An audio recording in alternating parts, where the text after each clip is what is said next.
Let's see if that fixed it.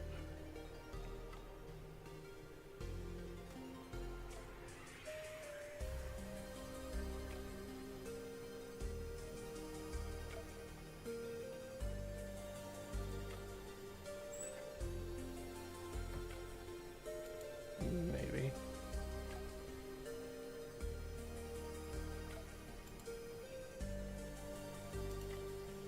Maybe it won't work with me.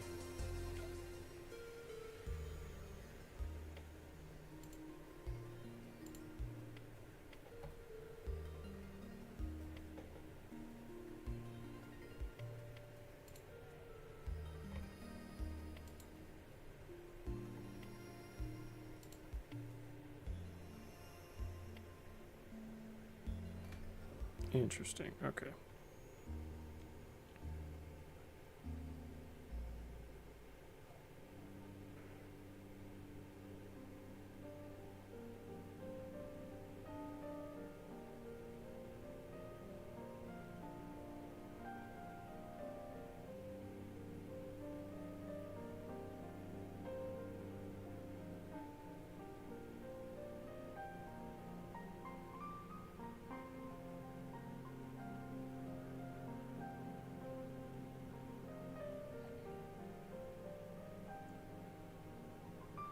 Hello again.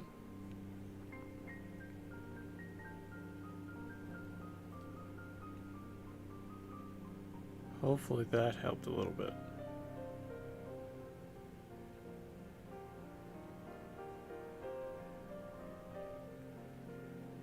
It's letting me stream in 720. That's not ideal.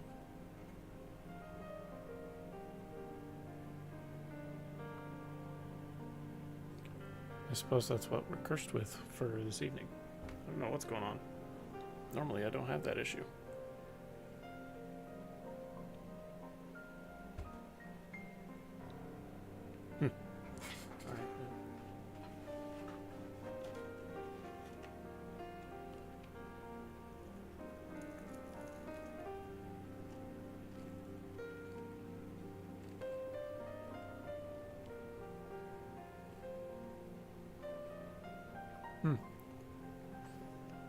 Right, question.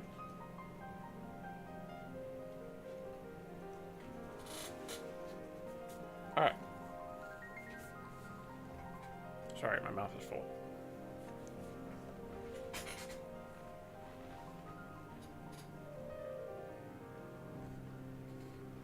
So,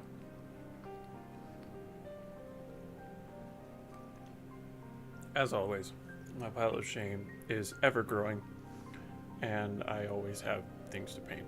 So, we have 4 options tonight. 4, quattro.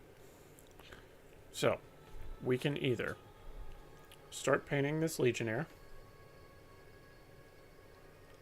which needs to be done because I have 2 more out of this squad that need to be finished painting. And I may base coat him anyway while we do something else.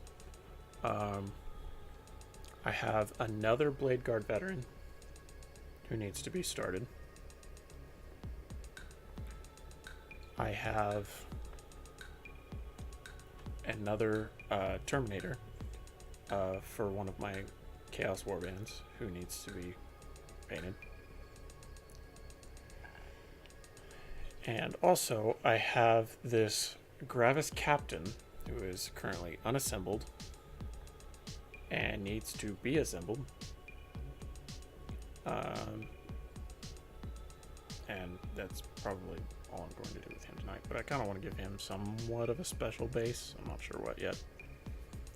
But he's going to be, for my new homebrew chapter, the Reliquary Brotherhood. I just have to figure out what I want do with him.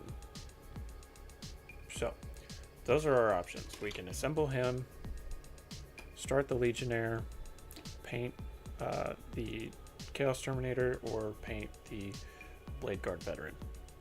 So I'm open to suggestions, whatever everyone wants to see. The first, the Legionnaire. If I do him, the base coat will probably take the quite a while to dry. So I may multitask if I do him. But we shall see.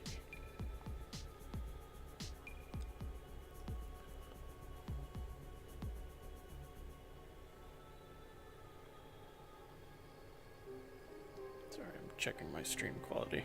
Make sure everything's remaining constant.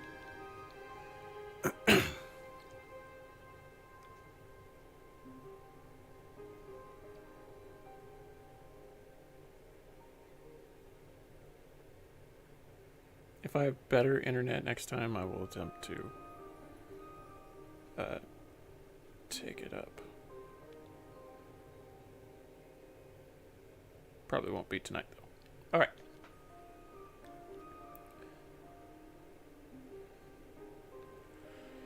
So,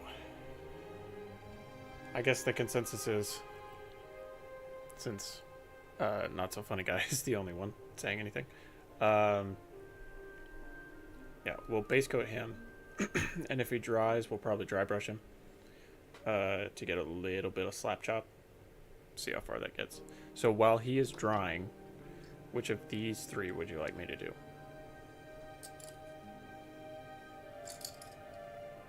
So we have the Blade Guard veteran, who I just completed the sergeant for recently. And then we have the Terminator, Chaos Terminator. It's a little bit of conversion work. And I also have this Gravis Captain that I need to assemble and make a base for. So, whatever everyone would like to see. But I can go ahead and start the base coating process. And then we can decide moving forward. Chaos Terminator seems fun. Okay. If anyone else has any opinions, I'm open to it. We'll give it until I finish base coating this dude. Also need to clean out my palette.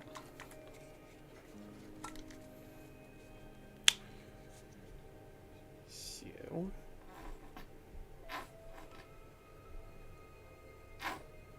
because I am a cheap boy, I base coat all of my models with Apple Barrel Matte Black. Because, you know, Games Workshop takes all my money and I don't have money for paints. Well, that's not entirely true, but I just choose to use what's cheap. And I have a whole new bottle of matte black that I don't think has ever been opened before. So we will see. Like the consensus on many Wikipedia articles, the consensus is just one guy, nobody else.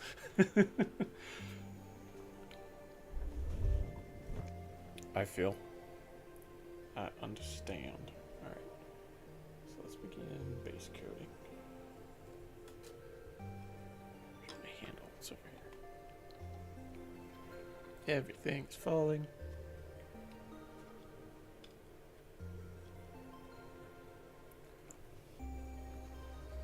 So this guy, if we're going to talk about him, he's a Legionnaire for my warband. One of my warbands. I'm actually working on a third, making 6 homebrews for me, which is a lot, but I enjoy the creative process. But this guy is from the Fervent Storm, which I believe, actually I'm 100% positive, I've talked about it on stream before. The Iron Hands, or Iron Warriors successor chapter, who were originally loyalists, and then fell to the ruinous powers because they were lied to by the Greater Imperium. You know, not a big deal. Also, fun fact, I got banned from editing living people's articles on Wikipedia. I don't know how to comment on that. I mean, Wikipedia is allegedly supposed to be fact. And just fact. But facts are relative, I guess. Depending on who you talk to. Depending on worldview and perspective, and I don't know.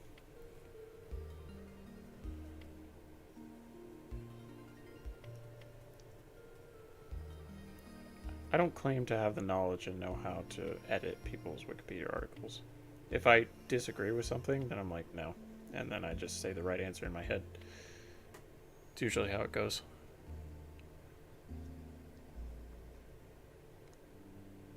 Happens with Warhammer a lot. I hear somebody give wrong information. I'm just like, no.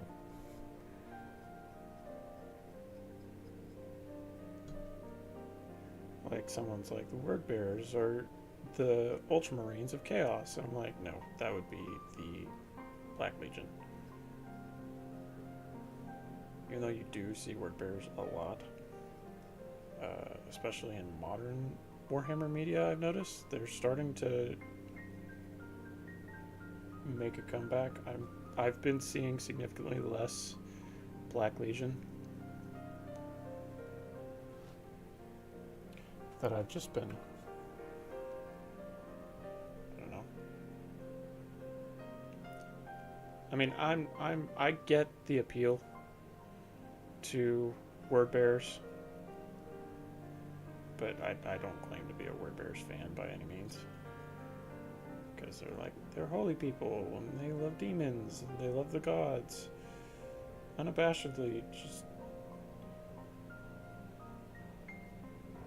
they're just not my cup of tea.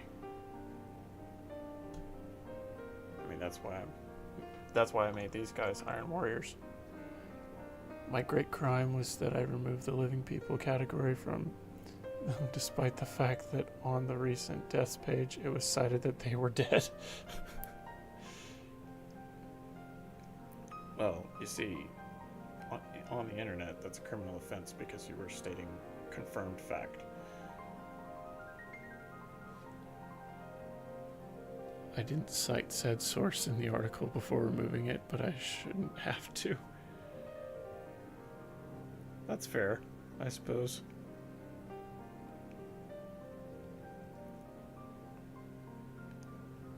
It's a weird thing about wikis is everyone can edit it.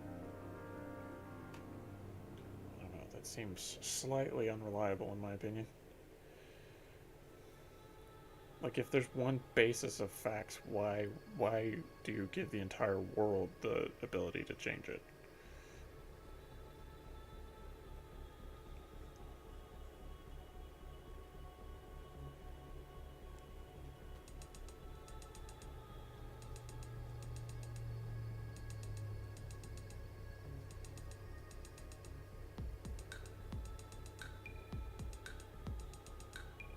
Make sure I don't miss any nooks in here. Can't have that.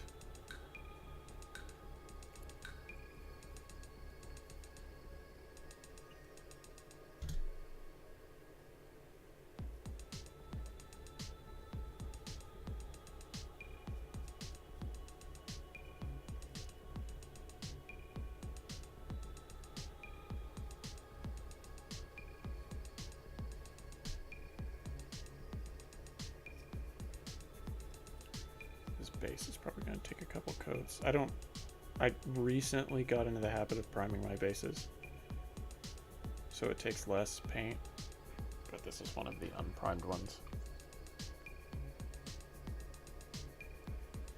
I have engaged in vandalism myself, but most of the time it is generally removed. I guess there are some people out there.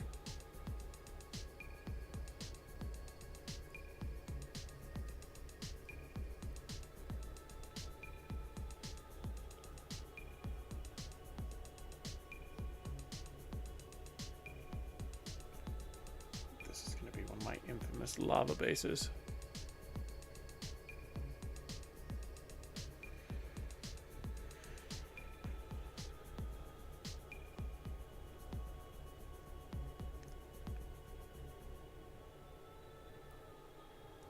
No nooks missed, no crannies unbrushed.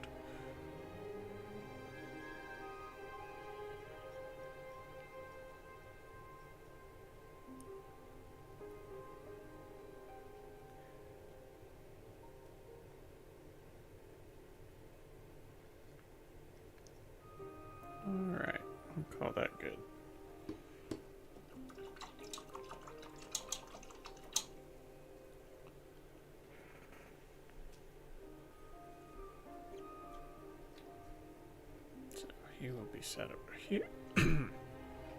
Excuse me. To dry. Then we'll do the Terminator. Now, when I converted this guy, I put the head way too far back in the cavity where the heads go. So we'll see how that paints. I'm debating whether or not I should do that first, so I can cover up any mistakes. Maybe I should wait to cover up the mistakes until after I finish painting the rest. I may do that. But first, I'm still.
Okay.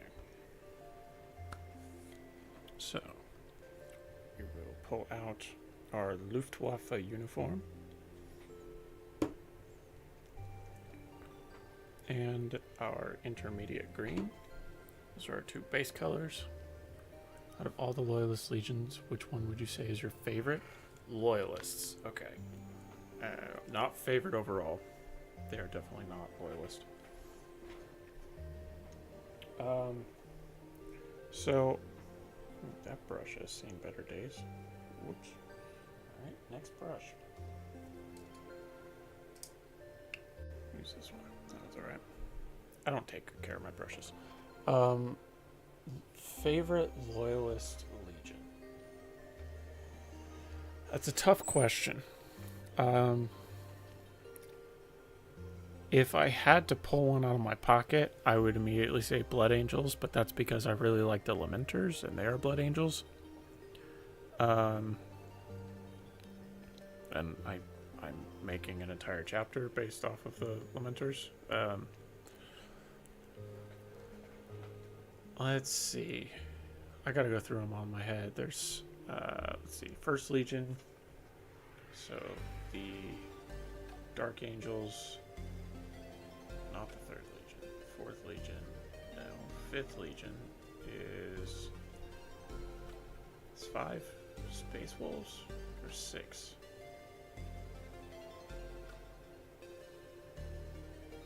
I don't like the Space Wolves. I'll just start with that. I mean, I like the Viking aesthetic, but it just doesn't do anything for me.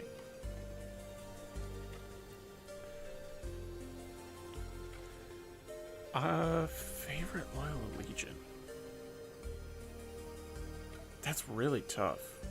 I like the Dark Angels. I like the Iron Hands aesthetically. I'm not really a fan of the Iron Hands as a chapter. Or Legion, I guess. That'd be 40k.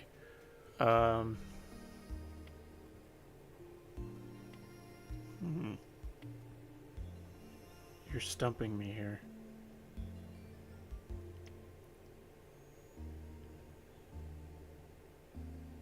Maybe White Scars? I like the philosophy of the White Scars. And the aesthetic is very pleasing. The Mongolian aesthetic.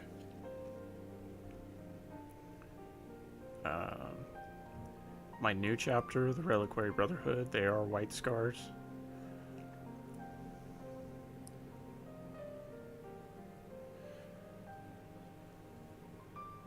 Yeah, I'd have to say that's my answer. Probably the White Scars.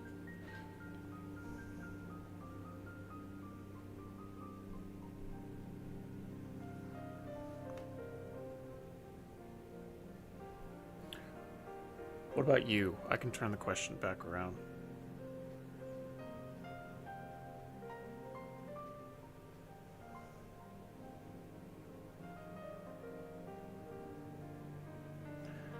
I will say one Legion that gets slept on a lot is the Raven Guard. They are also cool. The stealthy Marines, for some reason, is appealing to me. I've never made a Raven Guard successor. Maybe that should be my next one when I make homebrew number 7. Interesting. Blood Angels, you say? See, and I don't mind the Blood Angels. I enjoy the Blood Angels. The Black Rage is a very interesting affliction that they suffer, but to call them my favorite? I don't know.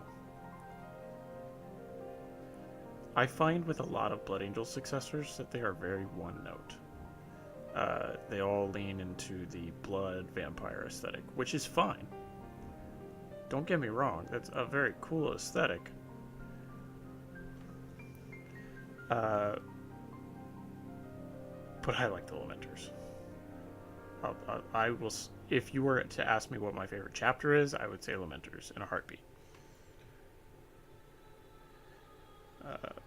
I don't know if it's because I like the underdogs. I don't know if it's because I like that they are so unabashedly depressed and they just can't catch a break. It's probably that. But they appeal to me the most. And that's where the Sons of Sorrow came in. That's why I ended up making my own. I like their vibe, and the red is a good color. I will agree, the red does stand out. I like the red significantly more than the Ultramarines blue. Significantly more.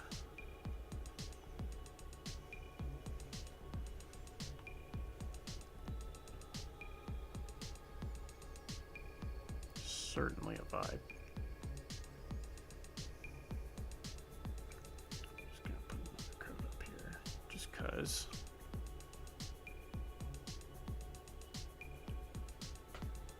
All right, favorite Trader Legion, Iron Warriors, hands down. Iron Warriors, simply because I love Perturabo so much, and not because he is a know-it-all. Or because he is just a straight up asshole. Although both of those things are true. But it's because I feel sorry for him. Because all he wanted was his dad's attention. And he didn't get it. He just wanted to hide in his room and design buildings, and I respect that. And he just didn't get the hug he needed. But also the fact that he talks himself up a lot, but the difference between most characters and him who talk themselves up is he was able to back it up. If he wasn't blinded so much by his absolute hatred of Rogel Dorn, I believe that he could have surpassed him. I think he could have built the Imperial Palace better than Rogel Dorn. I believe that he could have, if he were to remain a loyalist, I believe he could have fended off Terra immediately. Just my opinion. My humble, ignorant opinion.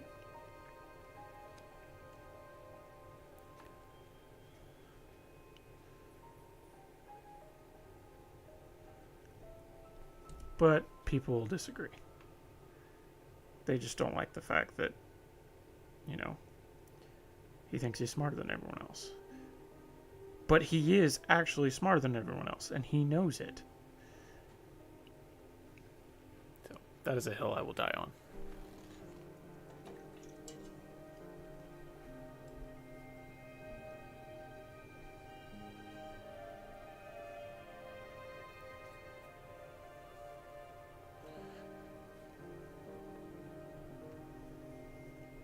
Like I said, people will disagree, but Purdy's my boy. So actually, this warband, I've written into their lore that they have been looking for him to kind of, prove themselves that they are his sons. But he turns them away. Because, he didn't want war. He just wanted to build stuff. Regardless of how he is now, because he's a full-on demon Primarch. Insufferable geniuses are very interesting, I will give you that. Exactly. But like I said, he can back it up. Like, he has the smarts. And I don't think he would have had to have been insufferable if it wasn't for the way the Emperor treated him. I think things could have been so much different if the heresy still happened. I think if he hadn't have turned, it would have turned things around. But instead, for some reason, we still don't know why, they got stuck doing the grunt work.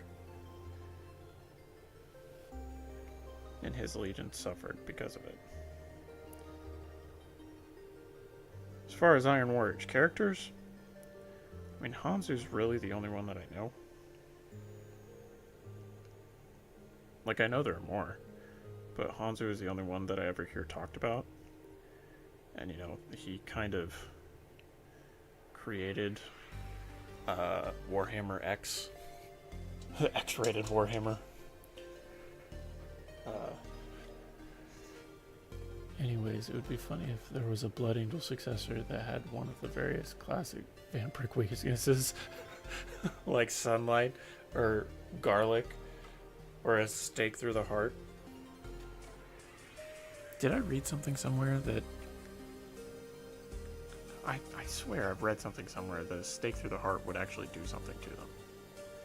Or to one of them. Maybe I made that up. I don't know. The vampire aesthetic is sweet. And I appreciate that isn't their only personality. Because if it were, then they would be extremely boring. But it's kind of a subtle background thing. And I hope it stays that way. It's been that way for, 40 years? Sunlight, garlic, running water, crosses, wooden stakes, yeah. As many crosses as there are in the Imperium. For some reason, I don't get that, because the Imperium doesn't acknowledge Christianity, so why are there so many crosses? I guess they're not all crosses. These things here, I forget what they're called, but they're a mark of taking part in the Indomitus Crusade with Gilliman. I believe that's correct.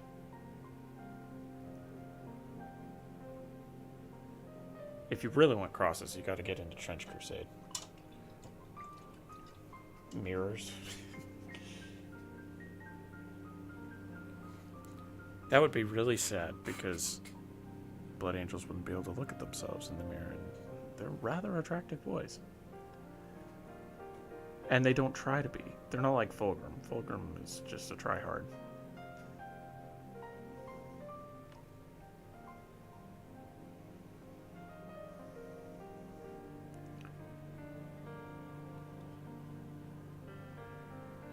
Do.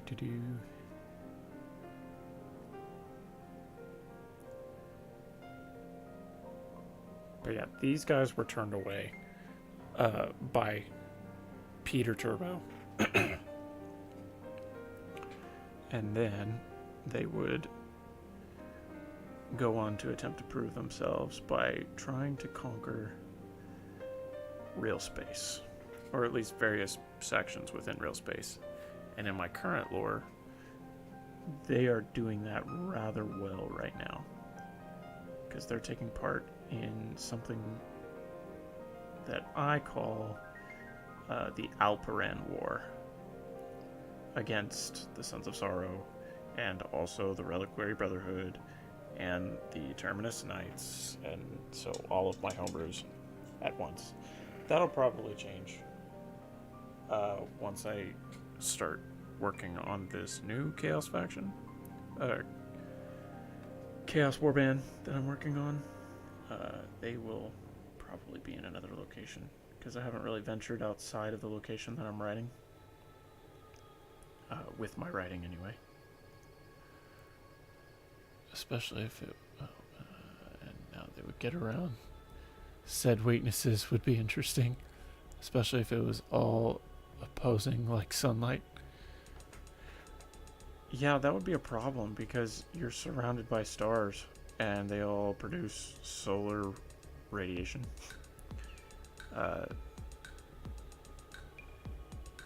Is that scientifically what vampires are weak to? Is it just solar energy? I don't know my vampire lore super well. I haven't watched enough Supernatural.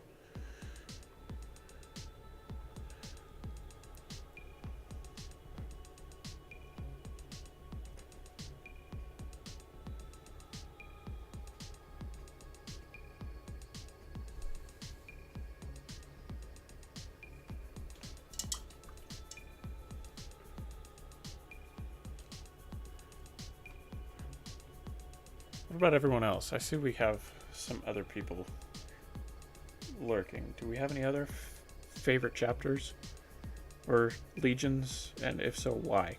Why are they your favorite? Why are they cool? Because I know mine. Because you know moonlight is reflected sunlight. Exactly. So what? Doesn't make any sense. It would have to be direct solar radiation. It can't just be sunlight itself.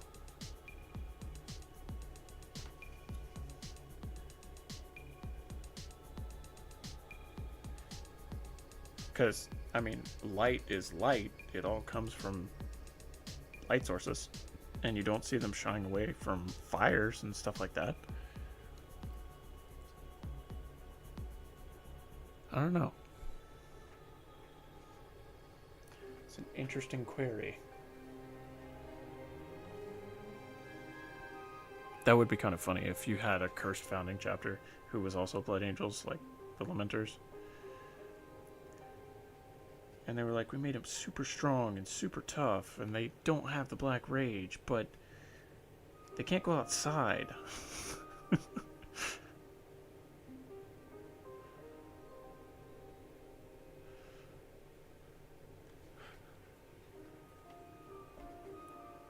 True. I mean, depending on the vampire, fire is a really big deal. Yeah. I mean, holy fire. Wouldn't that be something? But fire is a big deal for anything living. Also true. You know, we gotta stay within the confounds of reality a little bit. You know, for our giant genetically enhanced men who peruse the galaxy in giant spaceships and fight demons. You gotta focus on the reality. Internally, I'm telling myself to shut up because I want it to be reality. But also, I don't want it to be reality because that would suck. I love the memes where they're like, you wake up in your favorite fantasy world and it's just the picture of Peel sweating.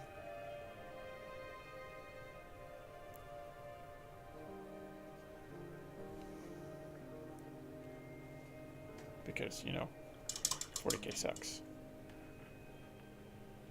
Not as a fantasy world, but to be in. That would be awful.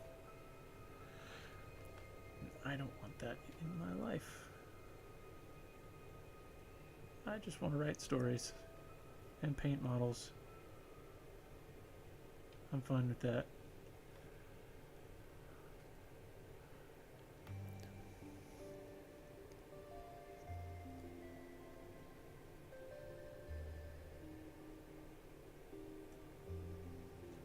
Paint's getting a little thin.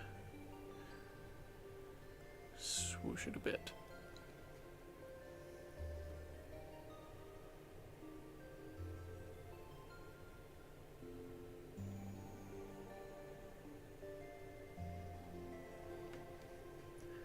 I've never painted the Tartarus Terminator armor before. There's a lot of nooks and crannies and like little details that aren't in the Tartarus pattern Terminator armor. Is it this is Tartarus. The Indominus pattern. It's quite interesting. Can we get to focus? Like, look at all those little details.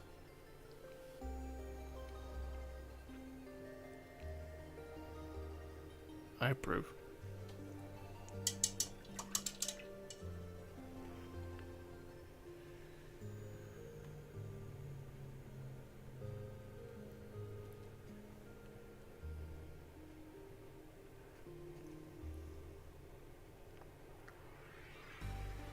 What other classic horror villains could you add? Like, could you make into a 40k chapter? Because you have the Space Wolves and they're wolfen, so you already have werewolves. You have,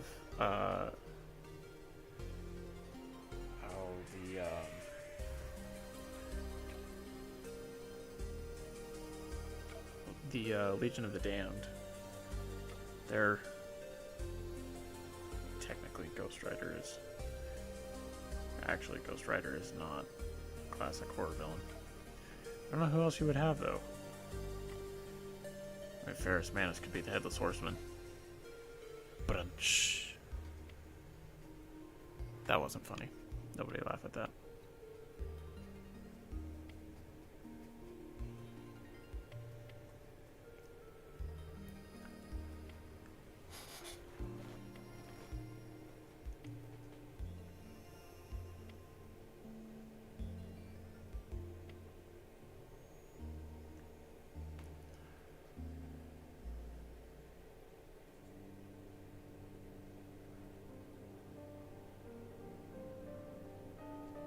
Getting coverage on these spots.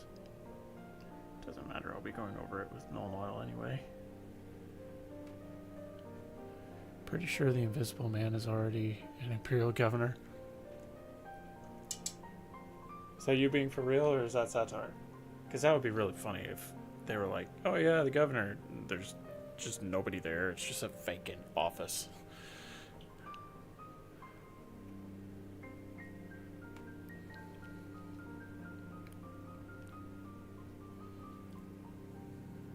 I would get a kick out of that. And I could see it something that would be happening somewhere.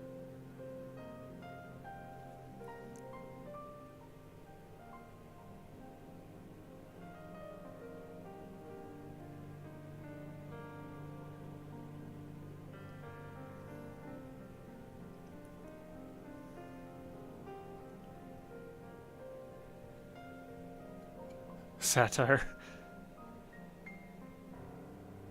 Yeah, who really runs the Imperium?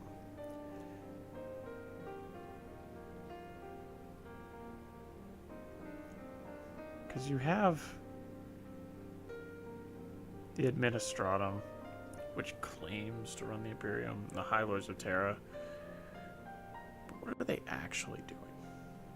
Like, in the farthest reaches of the Imperium, who's really in charge? Like, on the fringes.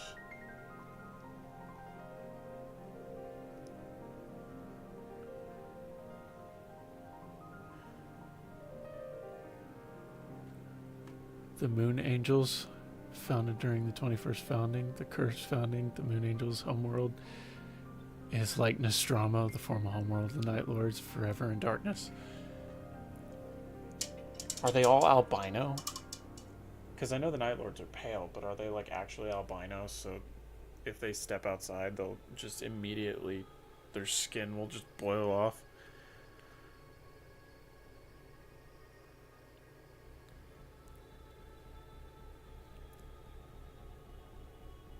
That's almost funny. Almost. I could see it being a thing, though. I actually haven't dabbled that much in Cursed Founding chapters. As far as creating. So the Reliquary Brotherhood are a Cursed Founding chapter. I think I talked about them my last stream. But they can communicate with machine spirits. But the caveat is machine spirits are innately terrified of them. So it makes using war gear extremely difficult. Because if you have a Cursed Founding chapter, every single one of them is going to have some sort of caveat.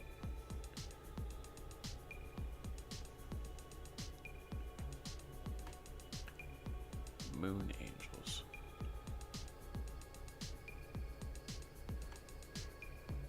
Make them like, instead of making them successors of the Blood Angels, make them successors of the Luna Wolves. That would be an interesting twist. If you were to make like an actual serious chapter out of them.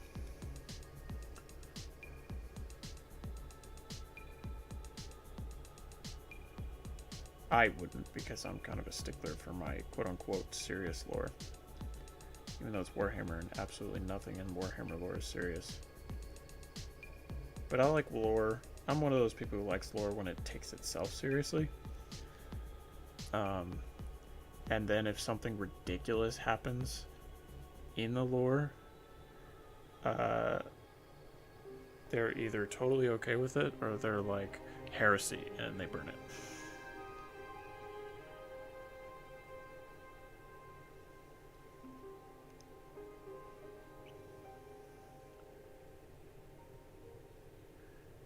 Because I like the serious aspects of Warhammer. The existential dread, the philosophy. That's one of the things that have drawn me to it. Is just the fact that everything sucks and people are trying to figure out how to deal with it. In addition to the Red Thirst and a Black Rage, they have several flaws in their gene seed. This chapter exists solely in my imagination. You should make something out of it. Or you told me you've kind of gotten out of Warhammer, didn't you? It would be cool to see.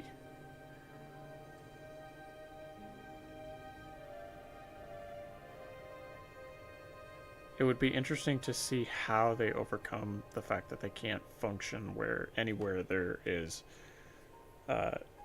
solar radiation.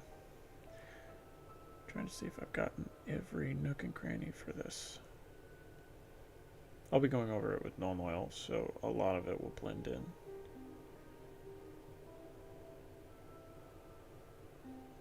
I don't want to miss any spots. Should I do inside the head area?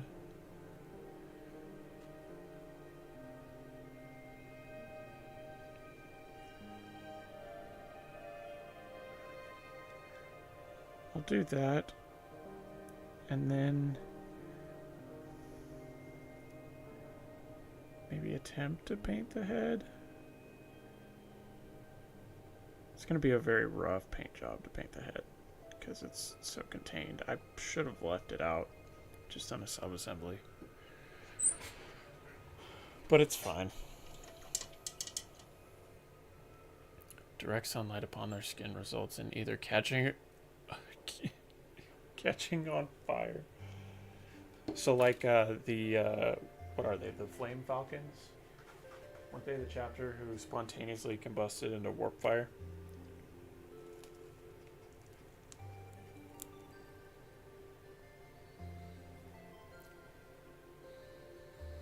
Or if the Space Marine is lucky, slowly boiling them from the inside. Would they even be worth keeping around at that point? If they're all just dying?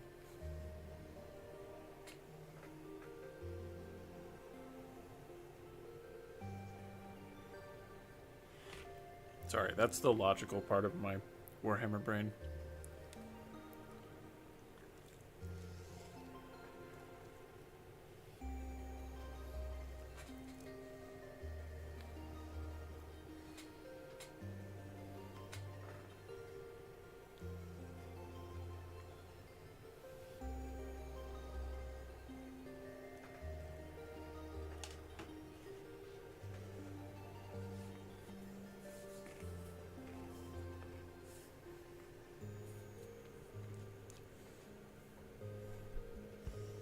Sorry. If anyone's wondering, I'm trying to eat supper while I'm doing this too. There's a reason why they never take off their armor. So they like crank the climate control in their armor into overdrive.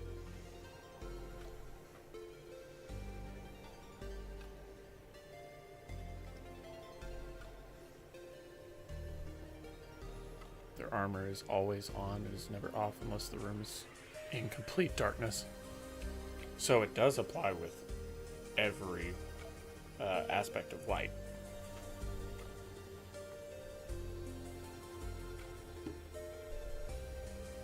So even if they had candles, they wouldn't be able to illuminate that way.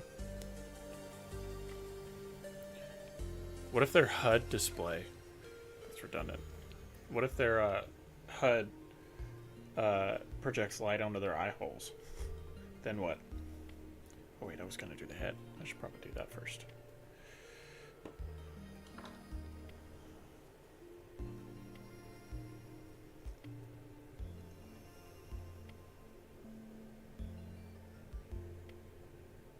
Actually, yes, go on.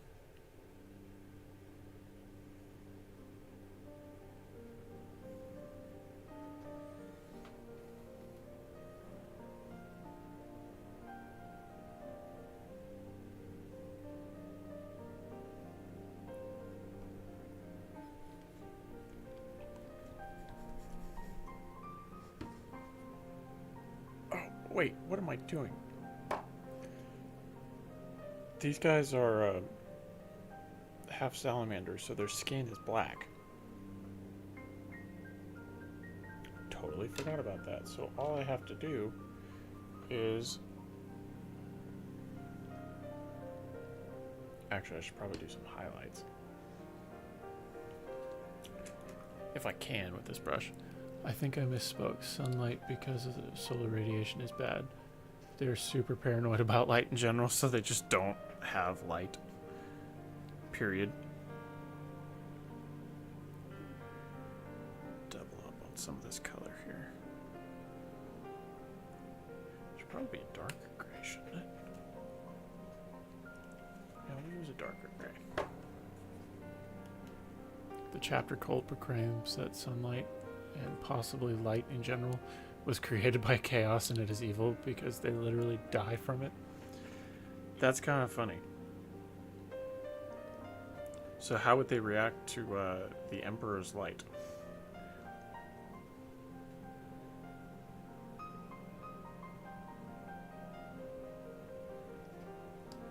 Would that bother them at all? Would they believe that the Emperor is chaos? And if they believe that the Emperor is chaos, wouldn't they be, you know, excommunicatoris and all that jazz?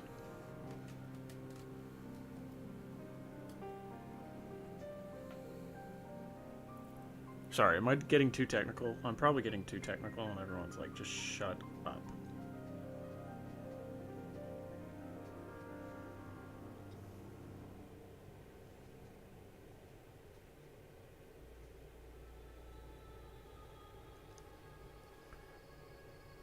I hate edge highlights. Especially with a crappy brush like this. But I don't want to get a better one. We'll just do the eyes and the cheekbones.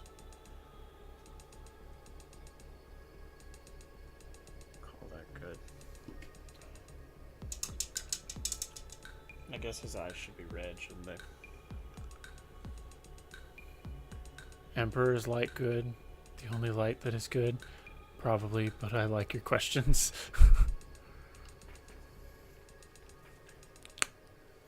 I'm just a technical guy. If I ever come across something that seems like it would be counterintuitive or contradicting to the established lore, I either try to find a workaround, or I nix it completely, or I just find an answer. I like having answers. That's one of my things. Because I'm a dungeon master too, and I have a world.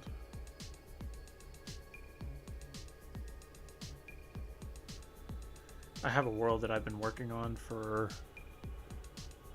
13 years now. 13 or 14 years.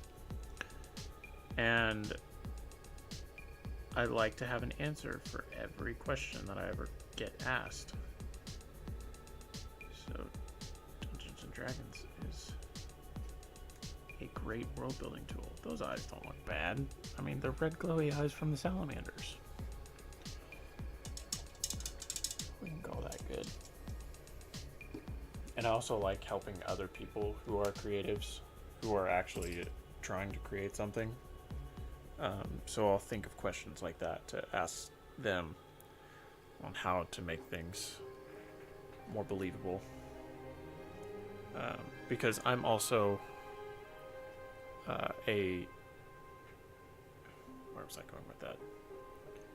DM's questions. Oh, I also get extremely overwhelmed by the amount of things that I have to do in order to make something believable.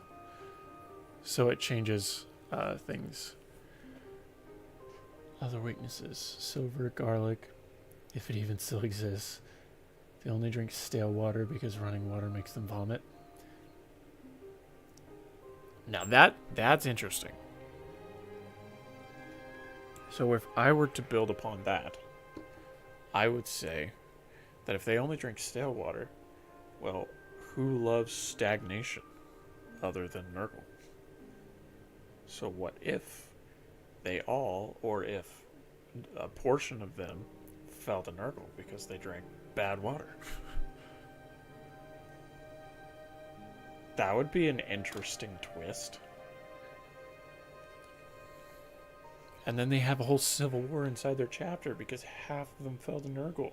But they can't let the Greater Imperium know about it, because if the Imperium knows about it, then they'll just kill them all and start over again. And then everything's going to go wrong. One of the chapters have had civil wars. The Iron Hands have. That's how the Sons of Medusa came about, which are also a cool chapter, gotta say. Debating if chaos symbols should repel them or not. Interesting. If chaos is anathema to them?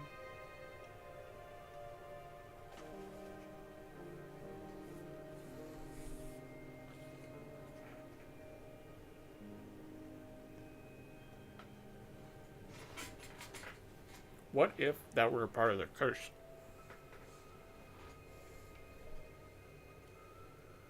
That they have to use like things that would honor the chaos gods, like bloodshed and stagnant water. I mean, that's Khorne and Nurgle right there. So they use both of those things, but at the same time, they are repelled by anything that glorifies those things.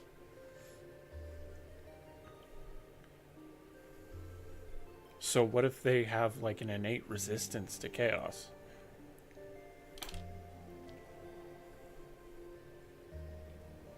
But chaos keeps coming after them.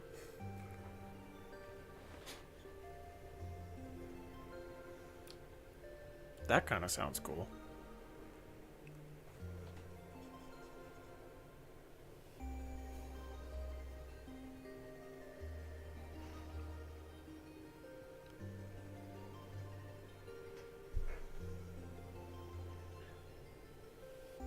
screen that I use usually takes a couple coats.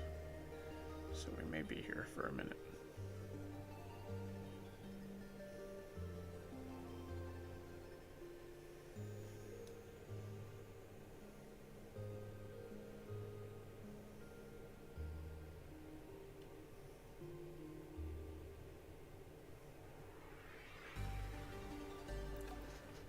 True. They're the most susceptible chapter to chaos, but have a natural resistance to it. That would be very, very interesting. I would approve of that.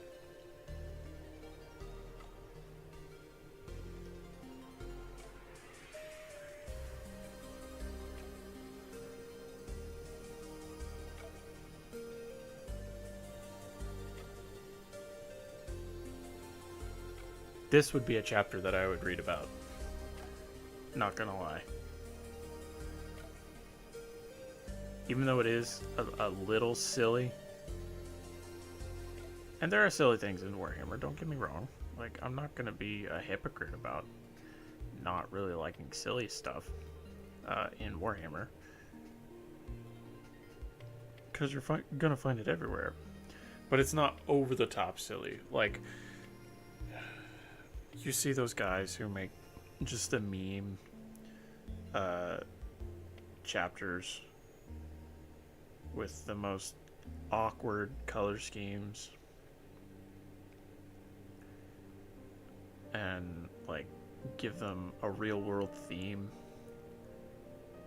I don't want to call anybody out, but like something that doesn't fit in the setting or doesn't feel natural in the setting. Those are the kinds of things that I'm really just not a fan of.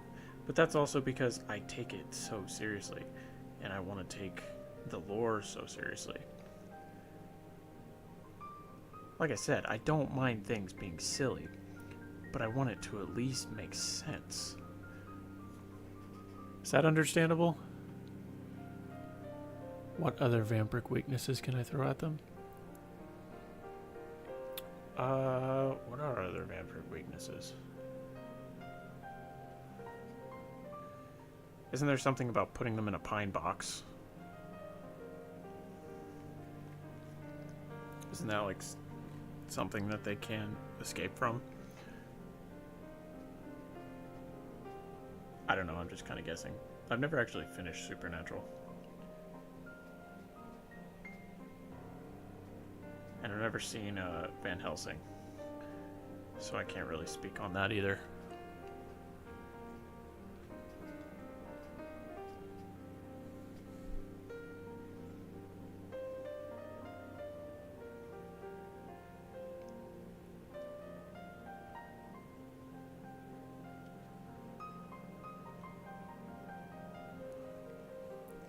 Dracula has to sleep surrounded by dirt from his homeland.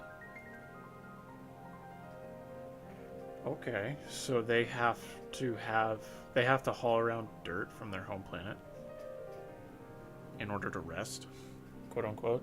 Space Marines don't really rest, but like they have to rejuvenate themselves. See, that speaks to me back on the Chaos Taint thing. Like, what if their world is like slightly corrupted with chaos?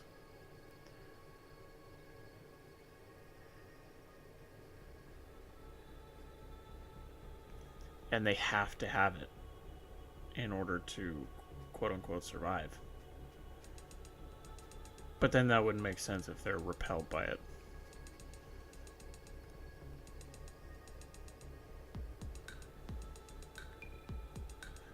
Or, on the opposite end of the spectrum, if they believe that the Emperor has good light, and the Emperor may or may not be a chaos deity at this point, what if their planet was blessed by the Emperor? Or some holy event happened there, and the sisters blessed it.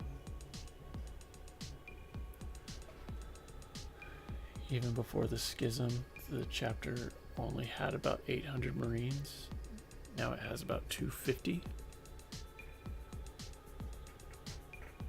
Yeah. See, now we're getting into some deep lore here. I hope you're writing all this down. This video will be available in my painting playlist. If you want to watch it, give me a thumbs up and go subscribe. Thank you. Thank you very much.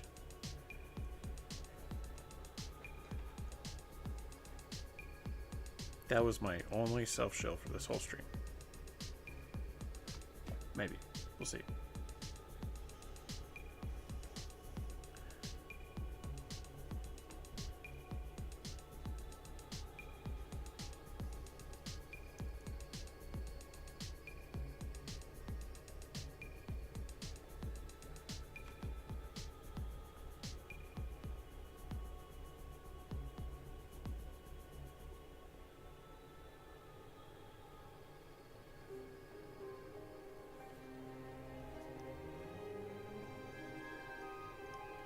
You're coming up with the juice. I feel the lore building in your soul.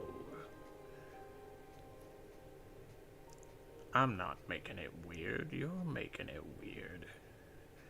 Chill out, man. Perhaps their homeworld is also a shrine or cardinal world. See, that's what I'm saying. The Emperor is the only thing that can save them.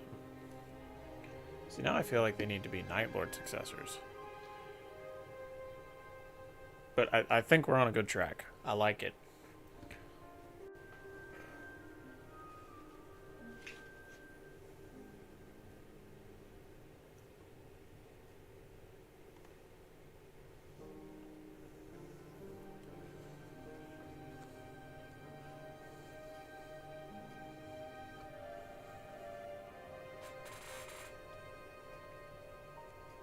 They're one of the very few chapters that believe the Emperor is a god. That tracks. That absolutely tracks.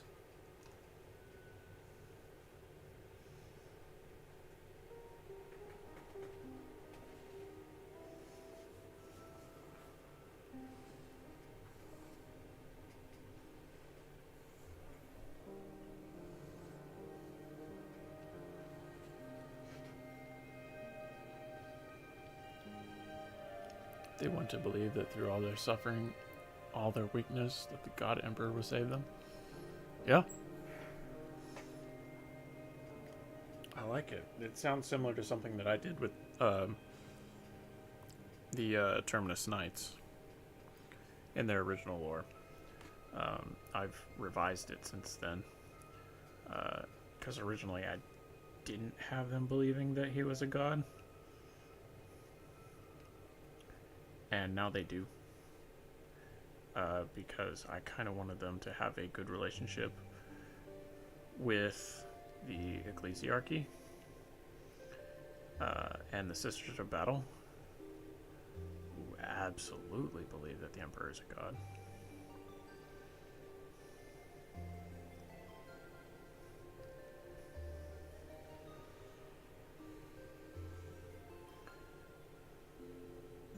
Which would also put them in the good graces of the Black Templars, too, because they believe.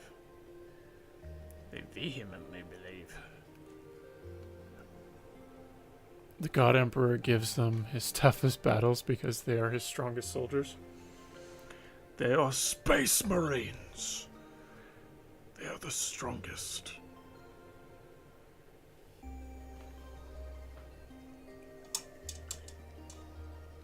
This would be sweet. I want to read a book about these guys.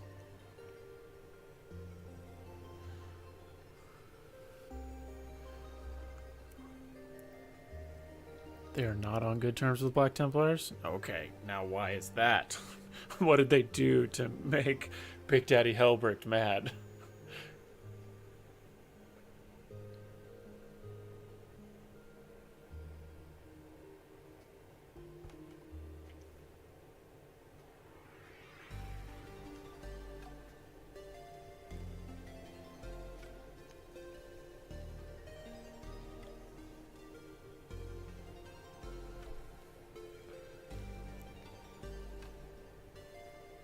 Because that dude, oh my gosh. I wouldn't want to make him mad, but I've never had any of my chapters have to deal with him. I feel like at least one of them would make him very upset. Just by existing. Why didn't I do that hand? Y'all are distracting me.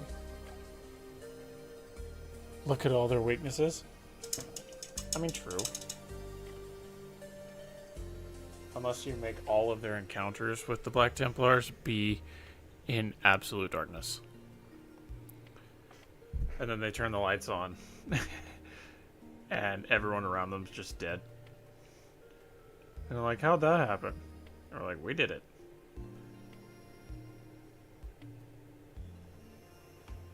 So are they on good terms with the Ecclesiarchy? Perhaps he views them as mutants. That's possible. They are very different from the Blood Angels. How would they get along with the Blood Angels? How would Daddy Dante perceive them? They encountered them once, but it was a disaster? Okay, you're building up some heavy lore here, sir. I hope that you are writing all this down, because this is some good stuff. Real talk, though. I don't have as many viewers as I had before, but I'm thinking about making a Discord and having people submit homebrews, and I will potentially read them on stream. I don't know if that's something people would be down for, but I would like a consensus of more than one person. If y'all would be so kind. They were at ball. Oh. So, how'd they do against the Nids? Did they survive? Well, obviously they survived. They're still around. Did they cause the loss of an entire Blood Angel successor? Because I know for a fact that Ball was an all-around not good time for any of the Blood Angels.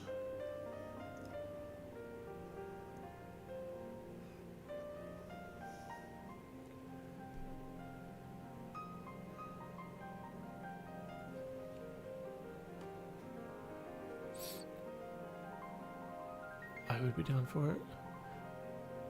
Ball left up the chapter process.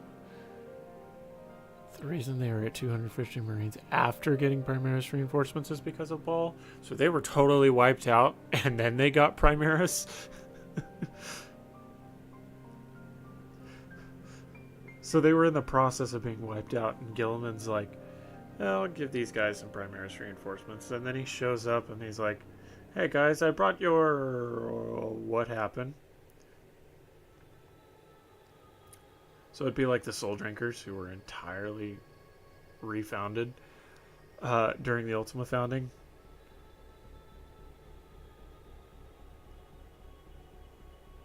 But these guys were still alive when their Marines were created, so they kind of had no choice but to refound the chapter. That's kind of funny.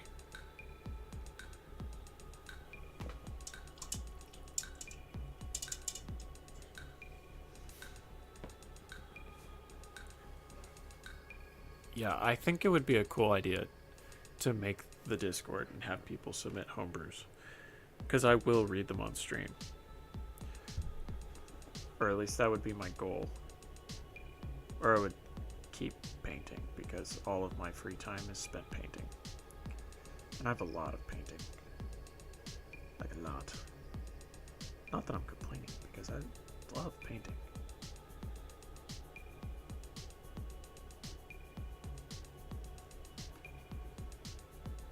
Only about 25 firstborn are left. Okay. So you've got kind of a first company.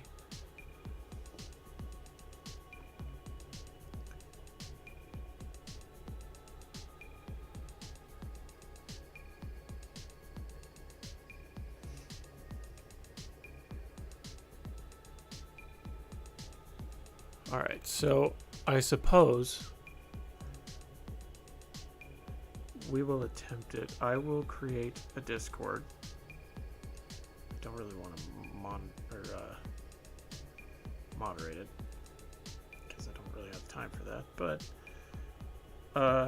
if I were to make one, and I made a channel specifically dedicated to people sending me their homebrews, and I read them live on stream,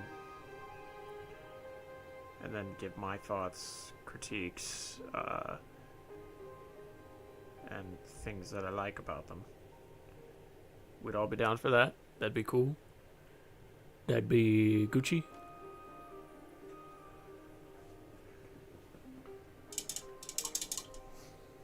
That way I can kind of build a little more of a community than what we have here on the channel.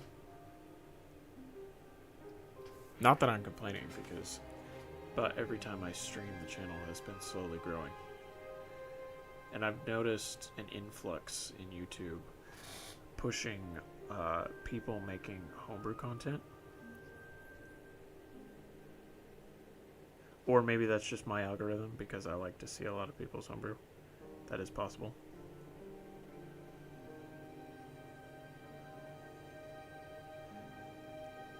And then I would absolutely make real content out of it, but I don't have a ton of time to make real content out of it, so it would probably just be on stream.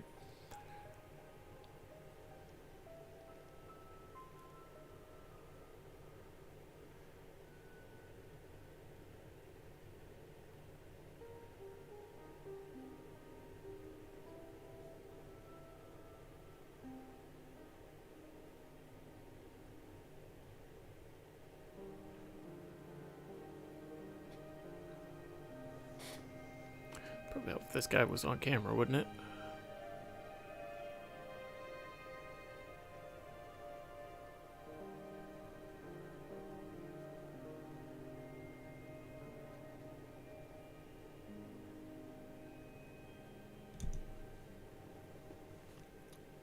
Get my light a little bit closer. What am I doing? Oh, so much better. I can actually see him now.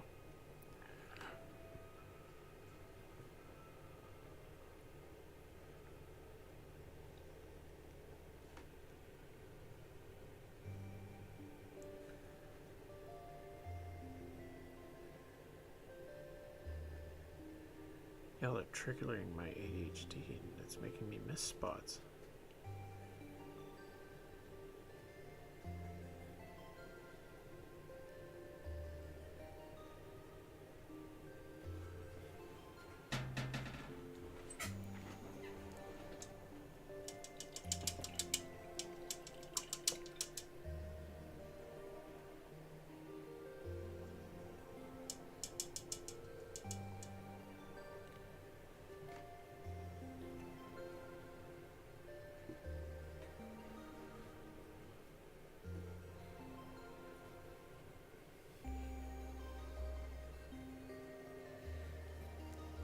See, I got get those fingers.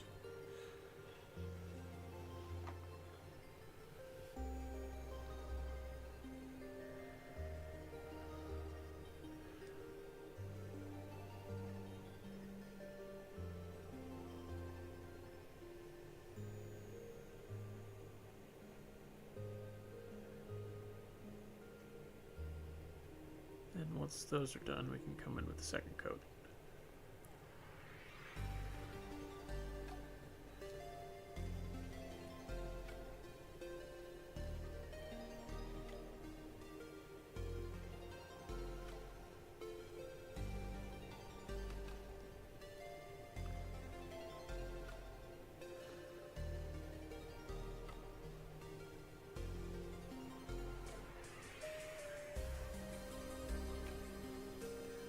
Okay. I think we're good to start the second coat now.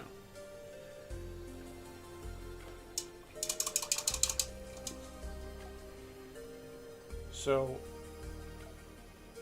my successor, Sons of Sorrow, it was requested that they be at Ball, But they didn't receive the call until almost 8 years later, which is around the time that they were in the middle of their war, the Alperin War. And so they didn't even know that it was already over.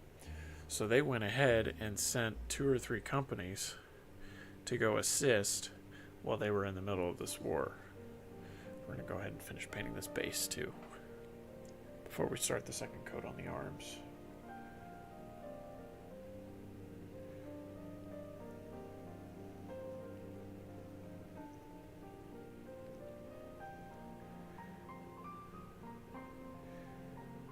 Because personally, I have a really hard time writing my chapters into canon events,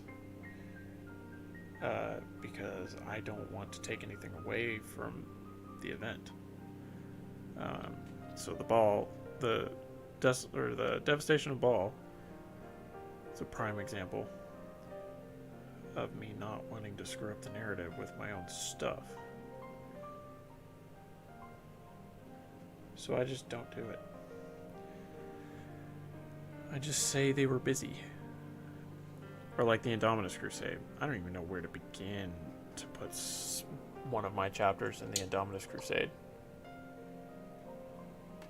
Not that I really think they would have taken part, honestly, given their personalities, who they are. Because the Sons of Sorrow, I mean, they were told to guard the Wraith Pit sector from chaos as penance for your successor chapter, because, you know, everyone hates the Lamenters that much that even their kids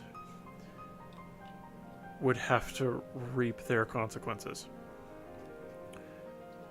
And the chapter's too afraid to leave, so they don't. So I don't think they would have taken part in any of that stuff.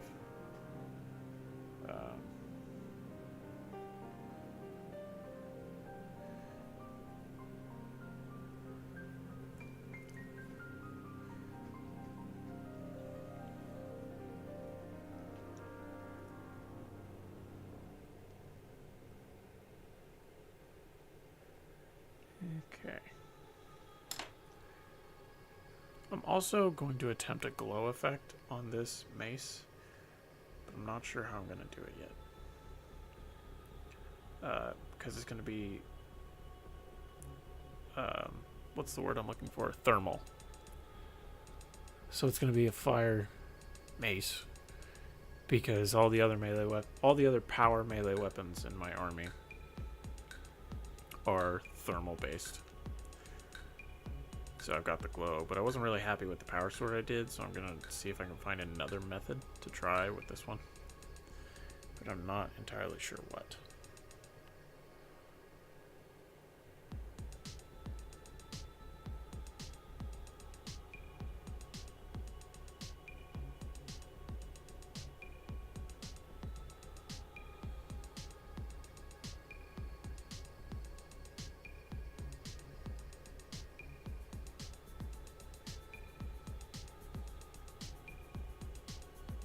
Gosh, my phone is blowing up.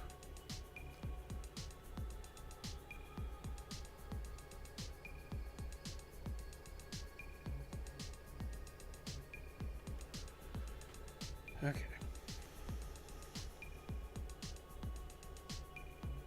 I'm gonna eat again before I start the next coat.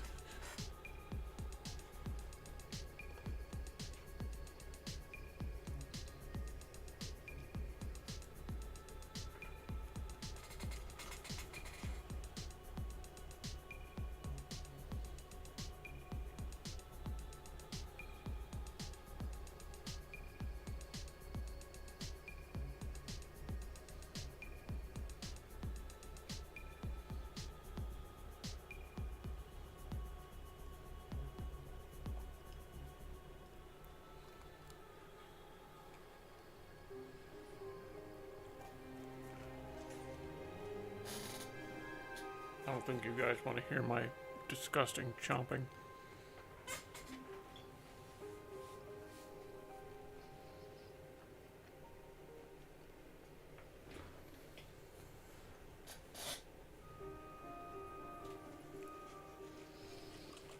Also, the Moonlight Angels schism happened when the captain of the first company became disillusioned by the Imperium when the chapter master ordered exterminatus of a planet they genuinely believed did not deserve it. Interesting.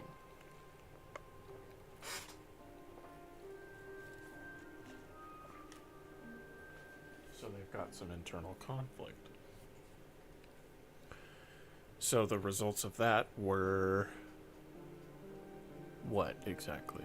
Did someone fall to chaos, or did just most of the chapter end up dying because they killed each other? So a few months later, now half the chapter is revolting, and the captain now worships Nurgle. Okay. Alright, so Nurgle-bound Blood Angels. Is that what I'm hearing? See, you've got both your Loyalist chapter and your Traitor Warband right there. If you were me, and I know you're not, and I don't expect you to be, but I'd start painting models right away. Be like, this is my character. Excuse me, sorry. These are my characters. These are my units. And then just pages and pages of lore.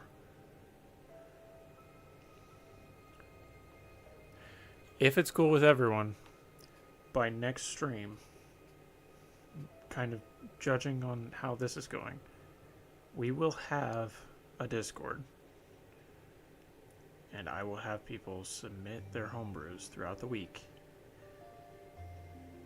Maybe not throughout the week, but at least at some point. And then we will go through and we will read select homebrews. Because I don't want to get bogged down and have to read absolutely everybody's.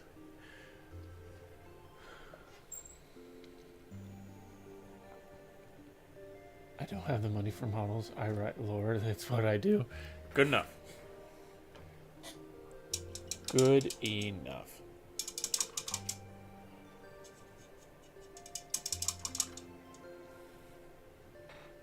I do at least want to see some, like, art. What's their color scheme? What's their chapter symbol? What are the aesthetics, other than the fact that they are all grotesquely pale and hate light?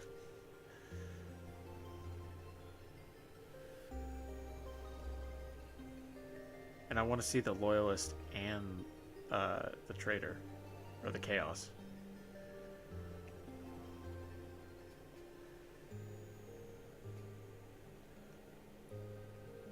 And you said they're cursed founding, so they've been around since the 21st. Which I believe was 36,000? The Nurgle worshippers while they survived. Okay. The Nurgle worshippers while they survived and almost unleashed a plague on Not Nostromo. Is that officially the name? They were defeated and forced into the warp. I'm liking it. I like it a lot. I want to read more.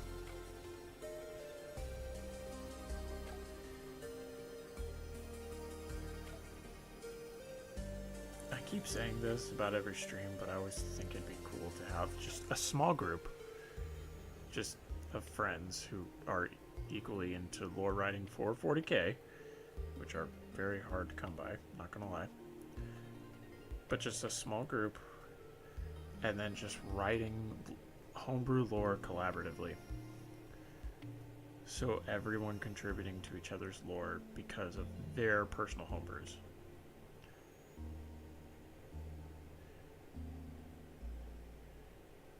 Because I've got homebrews. I have no shortage of homebrews, and I have a lot of information on the homebrews. And I have a lot of locations, timelines, of just things that occur. And being able to write that stuff with somebody, like, I need a guard regiment. I'm despite how much I like the Guard, I need somebody to successfully write a Guard regiment for, like, the Alperan War that I'm working on right now. There needs to be a Guard regiment for Alperan. But I have a really hard time doing it. And maybe it's because I can't visualize them, because I don't have any Guard models. I thought about just getting a single Guard box and painting them up and being like, this is what they look like. But I don't know. I haven't landed on anything solid yet. Oh, you sent more. Okay. The chapter master had to lie out of his ass to the Cardinal and the Inquisition, and literally everyone about what happened. Why they were fighting each other, and why they were destroying Gene Seed. Why they were not delivering Gene Seed. So they weren't paying their Gene Seed taxes.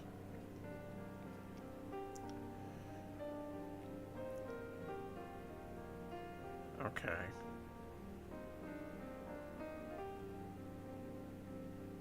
Sorry, I'm trying to comprehend all this in my head. So he did have to lie, which is a frequent occurrence within Marines. Start these chapters usually keep the truth to themselves. If it is something that could be perceived heretical, I do that with the Terminus Knights, because they have the core worms, and they keep them a secret from everyone outside of those in the highest echelons of the chapter and their tech marines. And somehow, I haven't determined entirely how, they have to keep it away from the Mechanicus, because if the Mechanicus found out that they had them, then they would try to take them for themselves, or they would proclaim it as tech heresy. Because originally I had that they were STCs, and the Mechanicus would do a lot of unnecessary things to get STCs. So that was kind of a wall that I felt like I had to bridge for a long time. But then I decided, no, they're not STCs. They're just tech that were native to their world. And they used them in warfare because they were utility devices. They dug tunnels for their mines. They didn't do anything warfare related. They didn't create anything. It was just something they had.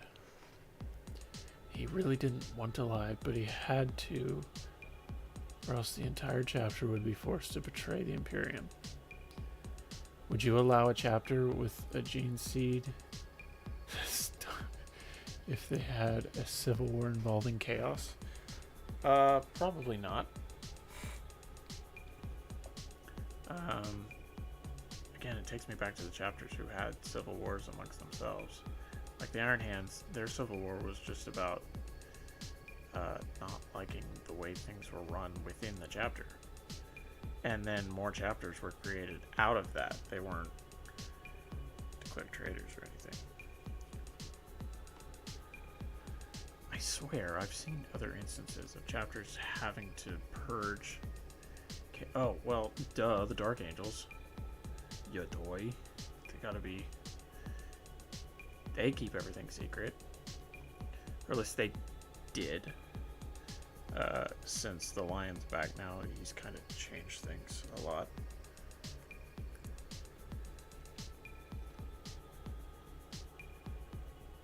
That would be a major example. That's why they kept that secret. You know, half the chapter going to chaos.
Hello, Fabricator General of Mars. It is this chapter of the Moonlight Angels. We need the entirety of our gene seed back. No, I won't say why. Thank you for understanding. Yeah, that wouldn't go over well.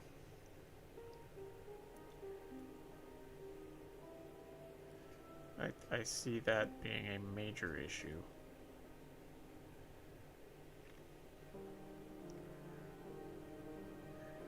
I've actually got a deal with the Sons of Sorrow that I'm trying to write um, about keeping secrets. Because the whole reason that the Outbrand War is even happening is because the Fervent Storm and a warband of Iron Warriors. Oops. I'll have to paint over that. It's fine.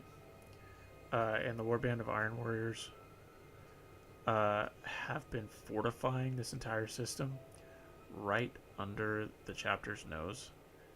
And this is the sector they were supposed to safeguard, and this happened under their watch, and so they don't want to be punished. Well, the reason they are the only ones responding is because they happened to be in the right place at the right time. They saw it happening from orbit. There was no distress beacon, no nothing, because the system's astropaths were either killed or the astropathic relays were destroyed by the warbands. So there was no communication going out.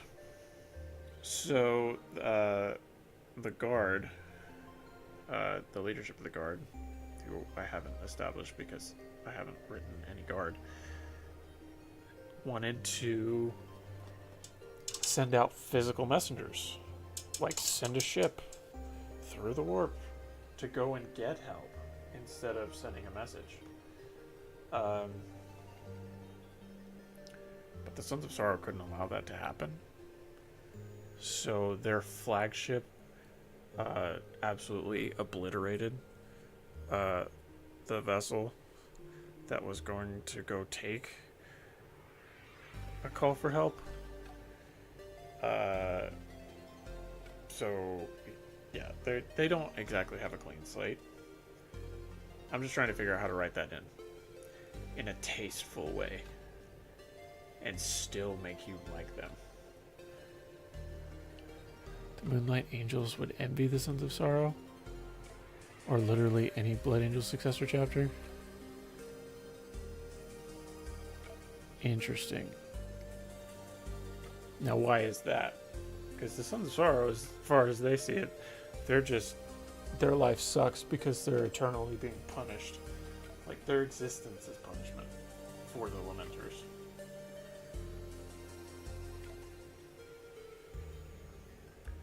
Cover that up.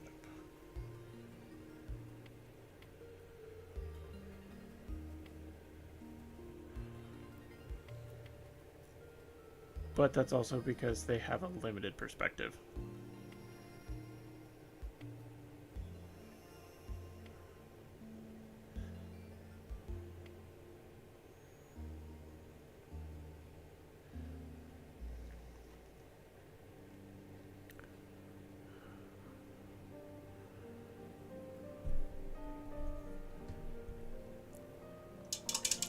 I'm serious, dude.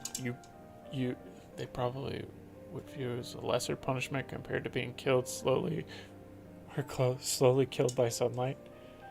That's valid. Very valid. I mean, since they're a Lamenter successor, their gene seed comes directly from the Blood Angels because they won't. They can't take any gene seed from the Lamenters. But for some reason, they still have an innate depression, but on top of that, they have an innate anxiety, which influences all of their decisions because they don't want to be perceived in any way as traitors like the Lamenters were during Bad Ebb. So they are so afraid that they will take any measures necessary to ensure that they are not perceived as traitors. So their anxiety plays a huge role in who they are.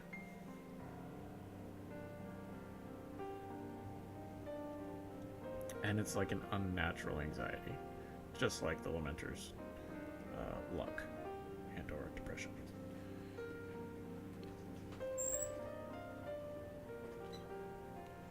But no, I'm serious. You should totally put this all in a doc and send it to me somehow. You can DM it to me on Instagram or something.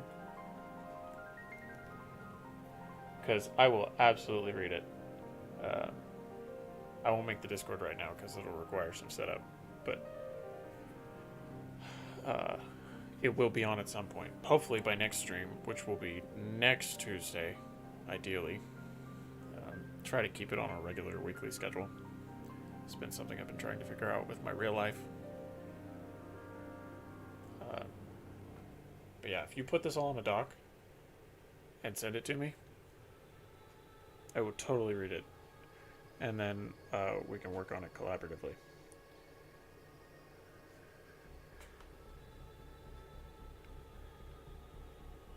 Are we ready for the silvers? We might be ready for the silvers.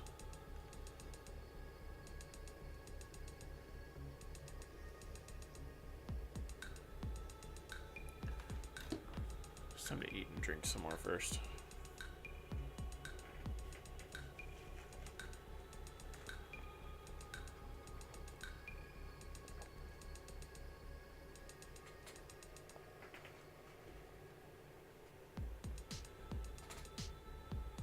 Also, not Nostromo is the actual name for it, like this hypothetical lore. Just bad at names. Well, I can help you with that. I love naming things. Naming conventions are my jam.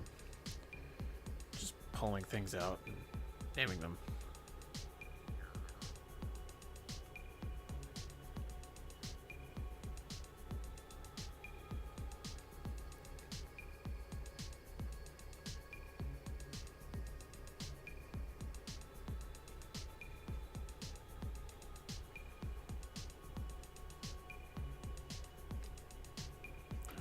Sorry, my phone's blowing up. Like, it's not Nostromo. I mean, there's a lot of directions you could take.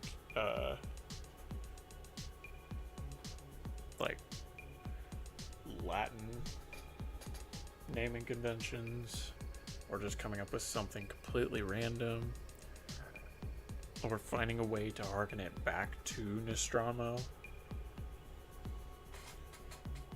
Location could have an influence.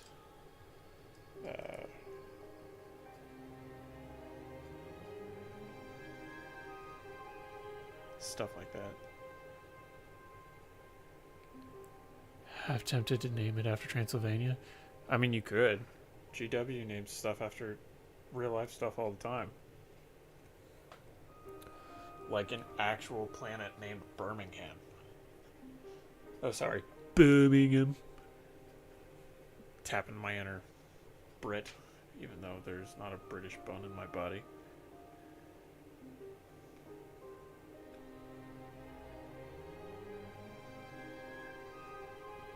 Alright, we need to go for the natural steel.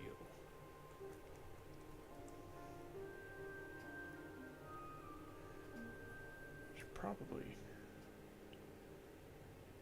paint this Space Marine helmet too.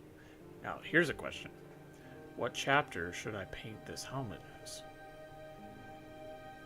Because I usually paint helmets various different chapters. Was that a Trump impression? No, it was supposed to be somebody from Birmingham. That's just the way I always hear it spoken. No, I don't have a Trump impression.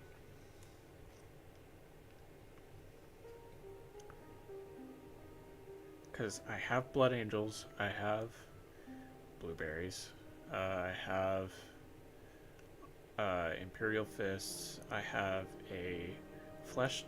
No, not a Flesh Tear. Oh, what chapter was that? It was maroon. I can't think of it off the top of my head. I've got white, which could be a veteran. Red silver? As in red and silver? Or... I'm trying to think of a specific chapter. It's a Mark 7, so it can't be anyone from the Ultima Founding. But literally anyone else would be okay. And then something that contrasts with the green and blue.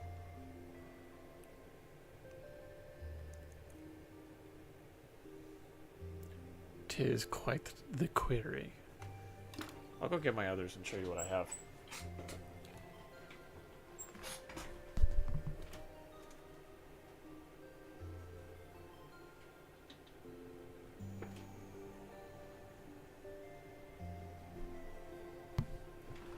Oops, my bad. Didn't mean for my chair to hit my mic.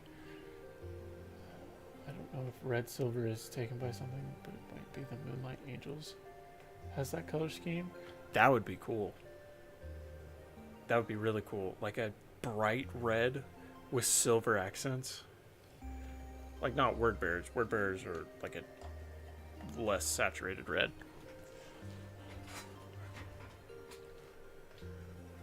Maybe red and silver.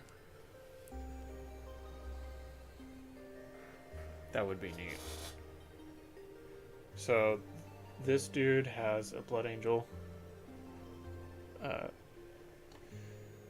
And this dude has this maroon one. I can't remember what chapter I made him.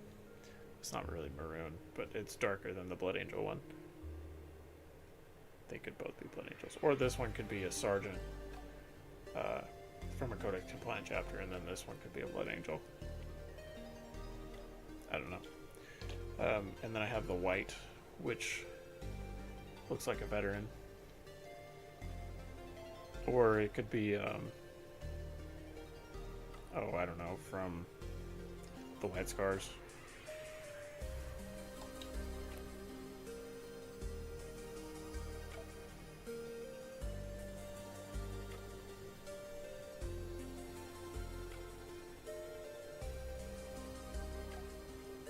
Or are you asking me to paint your scheme on this dude's helmet? That'd be cool. But I don't want to take your lore too much. Especially if it's not something we are actively collaborating with.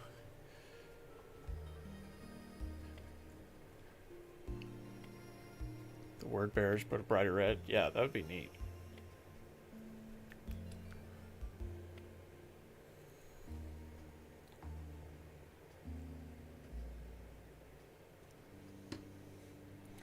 Let's see. Look through my color palette here. No. I have an Imperial Fist on one of my Legionnaires over there. I've got one that's like a sky blue, but I couldn't find any chapters that wear sky blue.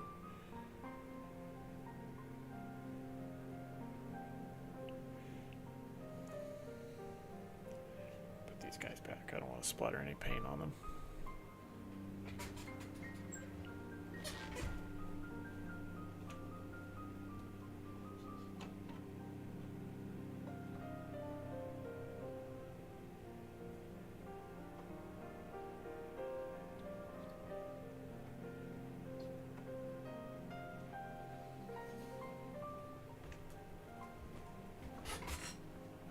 You don't really care?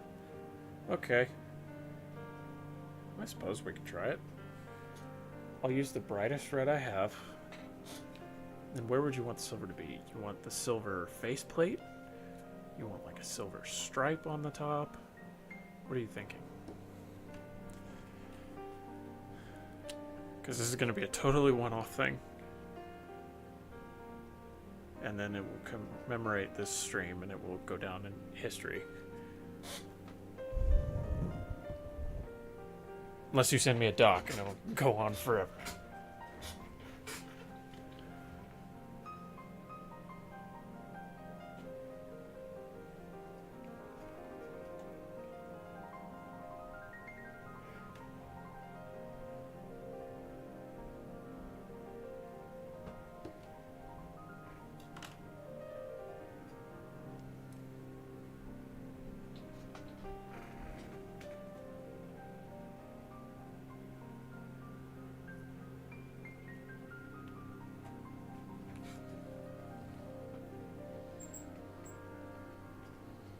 The second thing, the stripe, I can do that.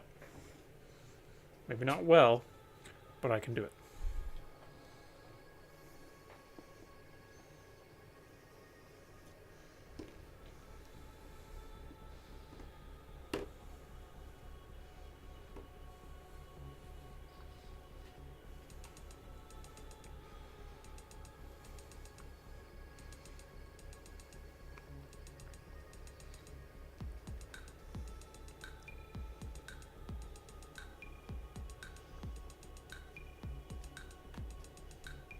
Probably going to take a couple coats.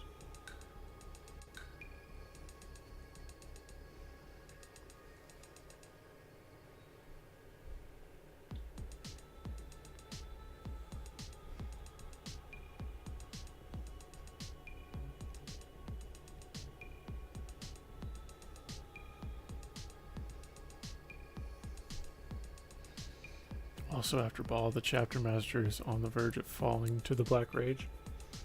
There's another interesting plot point.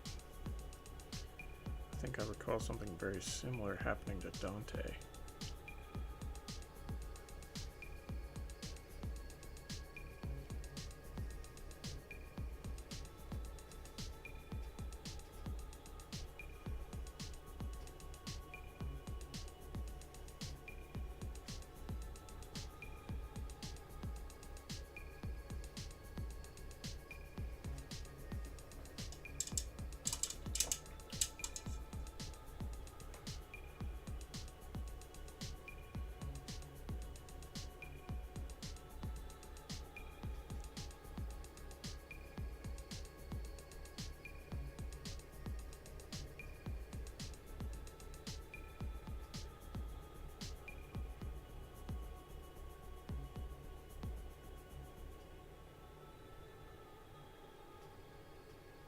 Sorry, I'm focusing.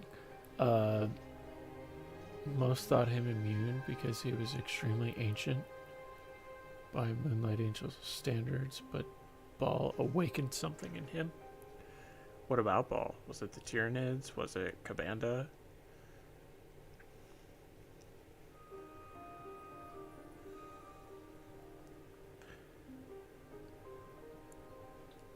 Because there's only one Blood Angel who has fallen to the Black Rage and come back and is now functionally immune to it. And that's Mephiston. The man, the myth.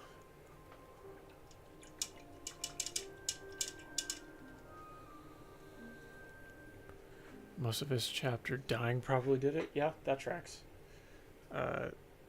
Similar to the Sons of Sorrow, because of their anxiety, a lot of them end up falling.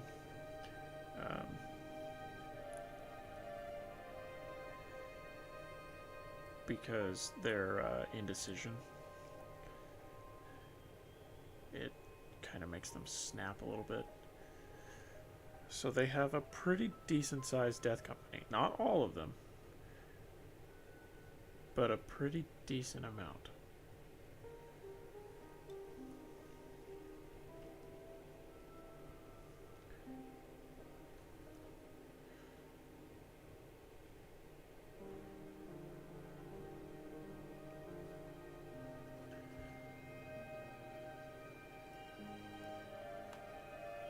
The schism was the first straw of many. But Ball kind of broke the camel's back, so to speak.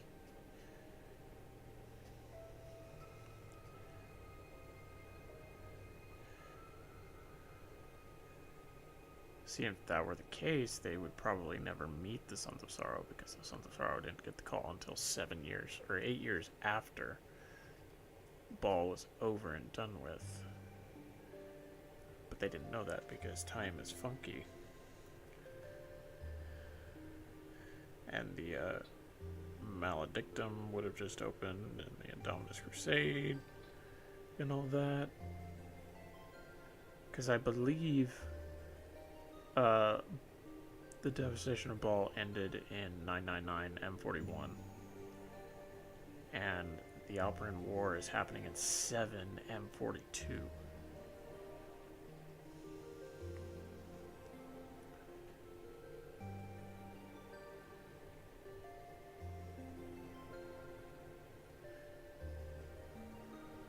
But because of the Cicatrix Maledictum, time gets really wonky.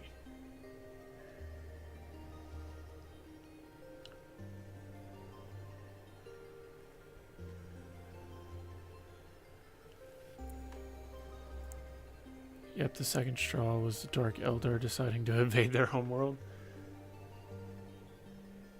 That tracks. Gotta hate those elves. I do not enjoy elves, period.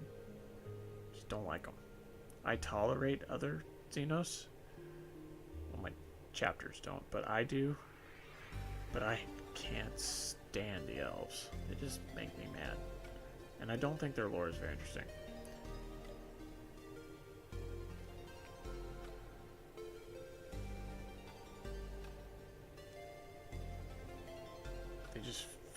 They feel like they stand apart too much for what the world is.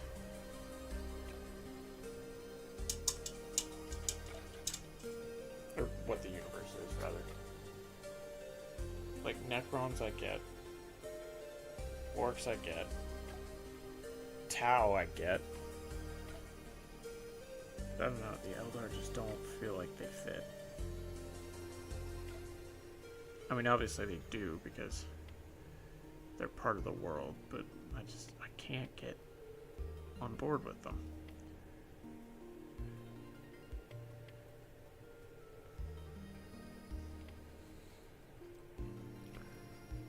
The third and final straw was Baal, his brothers dead around him. Out of the 25 firstborn that survived, 15 of them fell to the Black Rage. Oh. Well, that's unfortunate.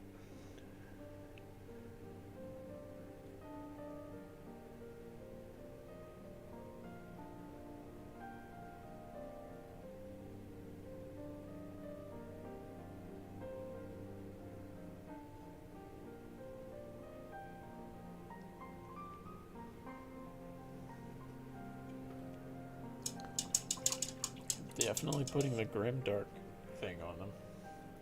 That is for sure.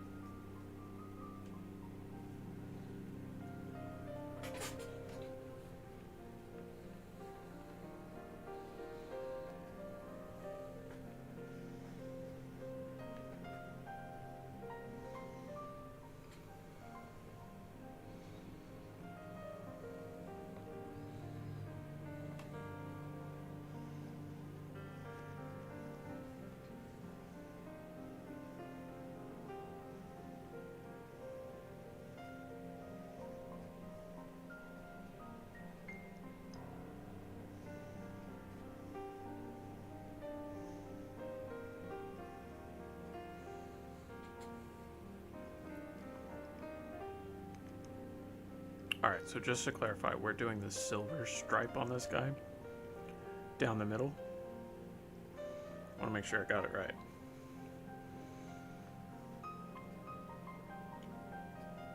Oh gosh. Butter up, brush. Go away.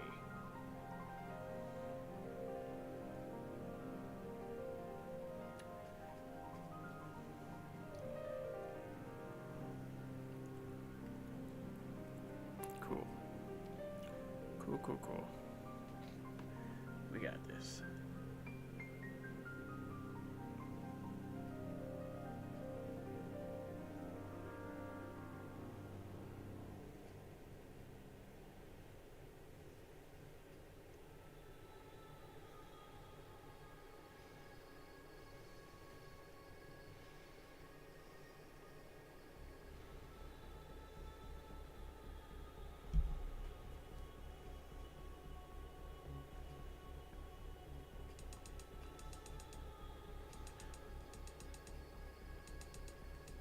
No, is the silver stripe for all of the basic Marines? On a scale of High Lord to Lamenter, how lucky are the Moonlight Angels?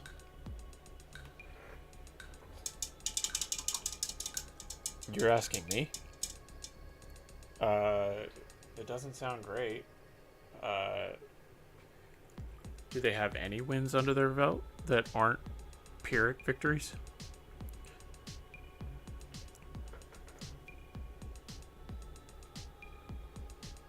Because the Pyrrhic victories are the only ones that really suck. Or is it just all losses? Because if it's all losses, then it's absolutely Lamenters.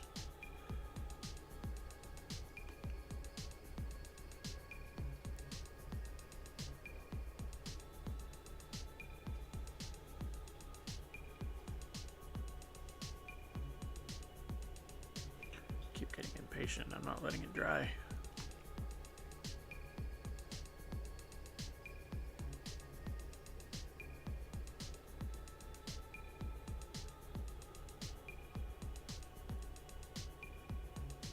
Stop for a minute. Let him dry a little bit.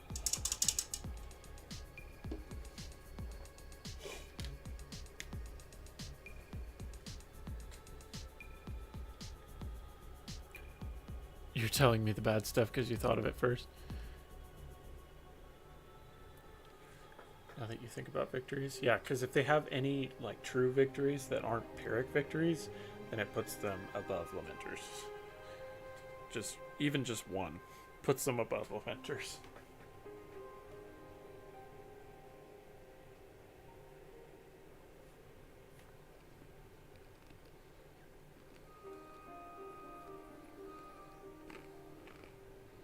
They did prevent at least 4 orc walls in their home sector. Okay. I would call that a victory then. So they're definitely above Lamenters.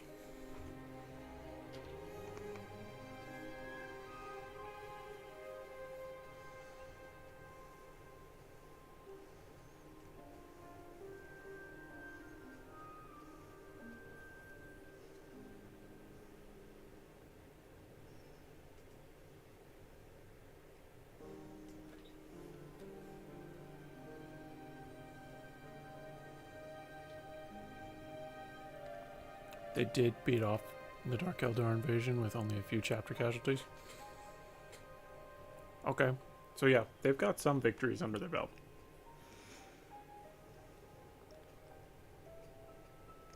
See, in my lore docs, I've got notable campaigns, which are all the campaigns that they've ever taken part in. And for each chapter or warband, I only have 3 or 4, depending on who they are. And they all state their wins and losses. But you don't want to oversaturate that too much. Because if you do, then that takes away from them potentially being able to collaborate, or even you as a lore writer being able to collaborate with other homebrews or canon events, if you so choose to go that route.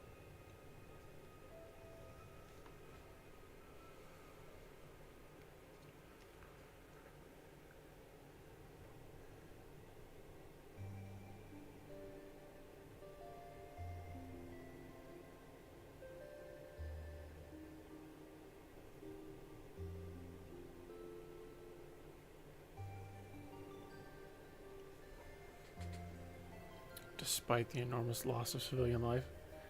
See, now we're leaning a little bit towards Lamenters.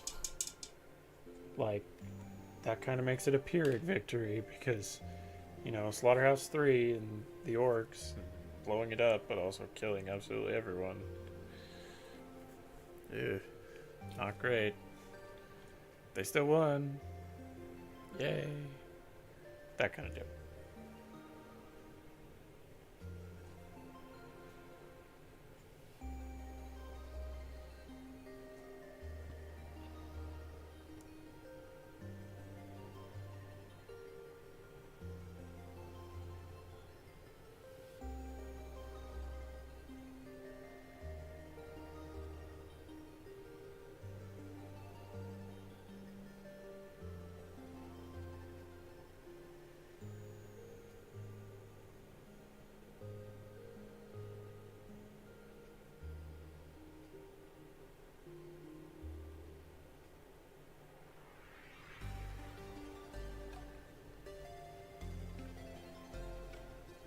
You know their world is forever in darkness, but what kind of world is their home world?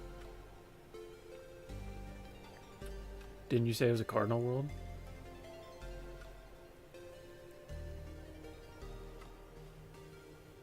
Because that would lead to a lot of interesting hooks.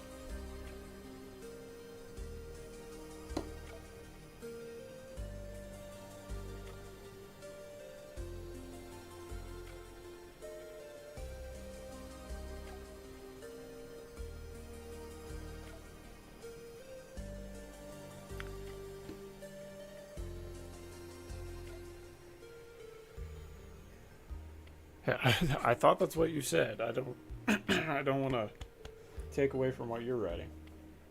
If you decide you want it to be something else, go for it. There's not a day that goes by that I don't change something in my lore. It could be something minute, or it could be something totally significant. And it changes the whole vibe of the rest of the homebrew. Just kind of depends. So, you're good. I'm probably going to be wrapping up in the next 10 minutes or so. So as soon as this red dries and I put the stripe on, and he will be forever immortalized as a trophy in the Fervent Storm warband, we will wrap this up for this evening, and I will come back next week, and he may already be done.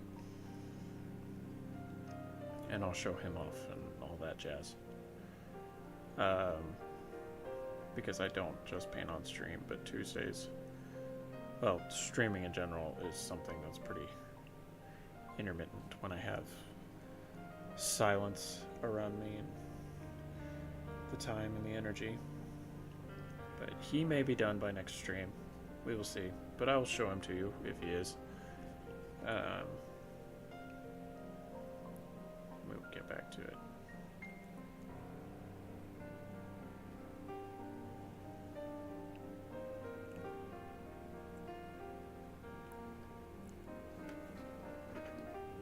As soon as the red dries, we put the silver on.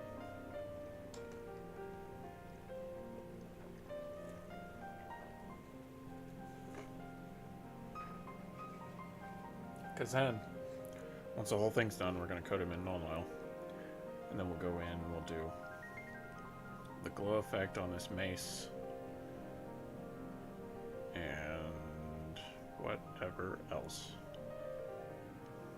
But I got to do all this trim and stuff. Which isn't really as bad as people make it out to be. People don't like doing trim.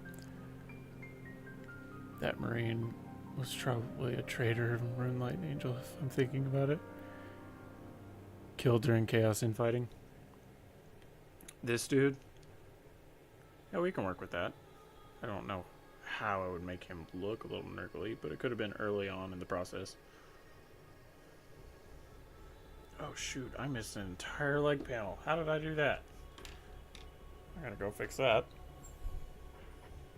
My bad. The ADHD kicking in.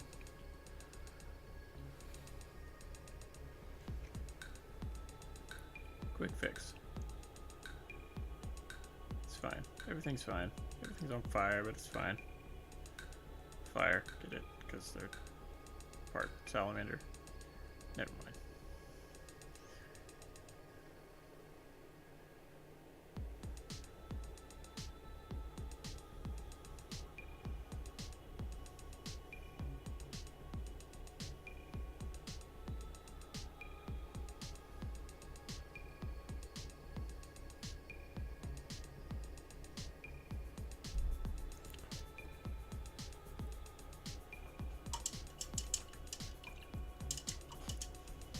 Give it a couple more minutes to dry.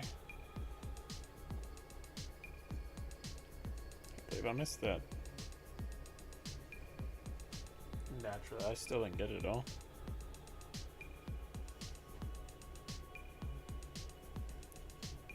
Slacking, y'all.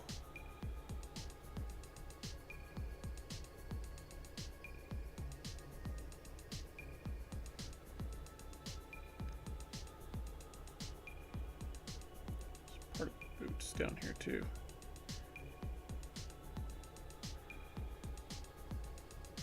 This will officially be my first Tartarus Terminator with Indominus patterned arms, because I had a couple extras that I wanted to put on that weren't. Actually, I just did a full swap. One of my Tartarus Terminators has, one of my Indominus Terminators has Tartarus arms, so one of my Tartarus Terminators has Indominus arms. It's all good. Okay, should be close to dry. Alright. Yeah, we'll call that good. Let's put the silver on.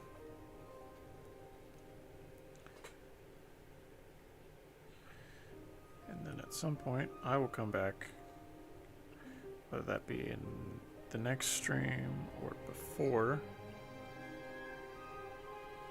and do all the trim and all that jazz. It might be before. I enjoy spending all of my free time painting. Literally all of it.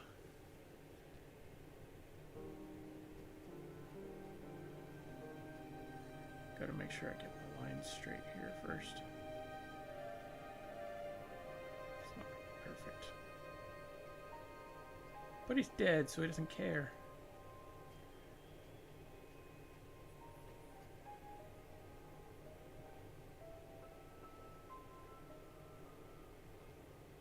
There's also a bullet hole right there that I'm gonna leave just because it kind of looks cool.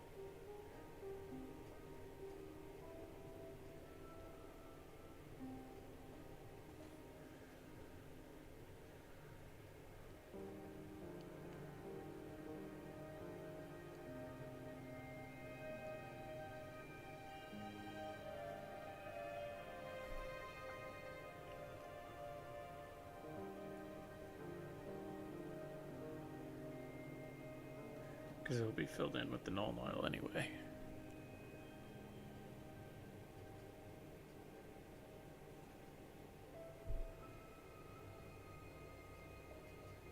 It's probably going to take a couple coats. That's okay.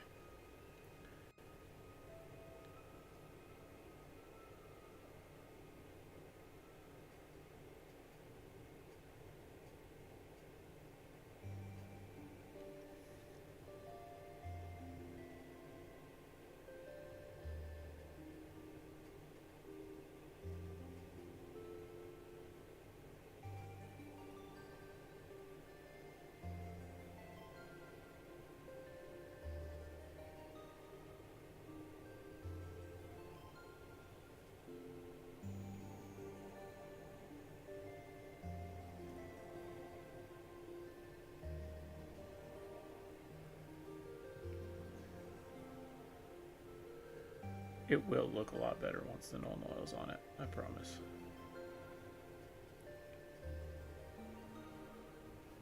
It's actually looking kind of sweet right now.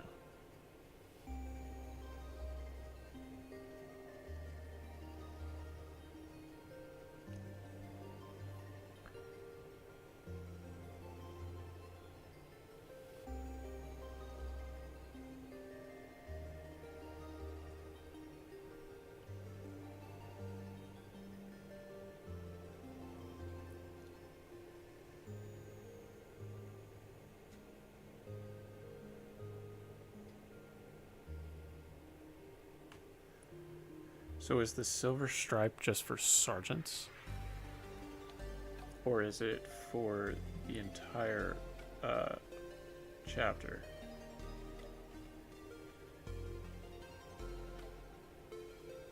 Or is it for captains, or, you know, something along those lines? Does it symbolize rank? Or is it just something that spans the entirety of the chapter?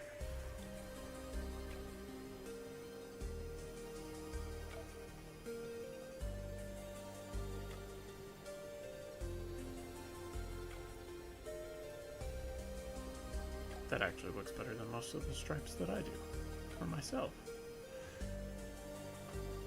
For the entire chapter? Okay. So how do they symbolize their ranks?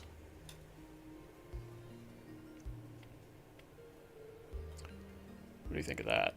That looks pretty sweet, not gonna lie. And it'll look better once I get some recessed shading in it.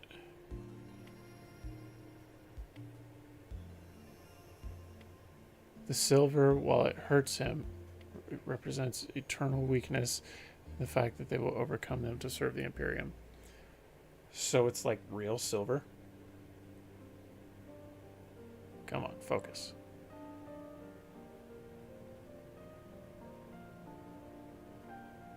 More silver?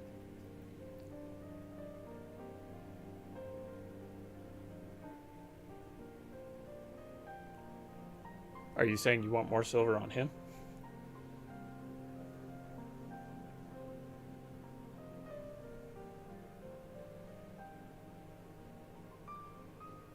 Okay. Where exactly? Do you want it on the faceplate?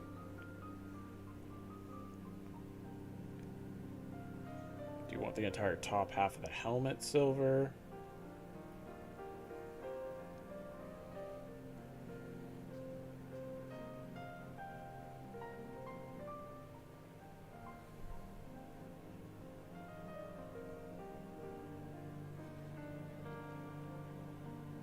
Oh, more silver represents rank. Okay. So you like this. This is good.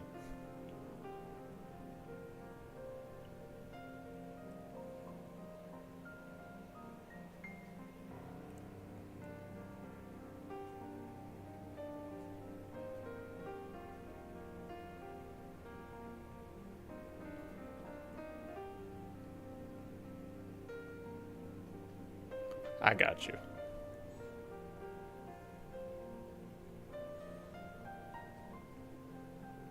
Cool. Cool. Alright, well, he's gonna look good with normal splattered all over him. But I think that's gonna be it for me tonight.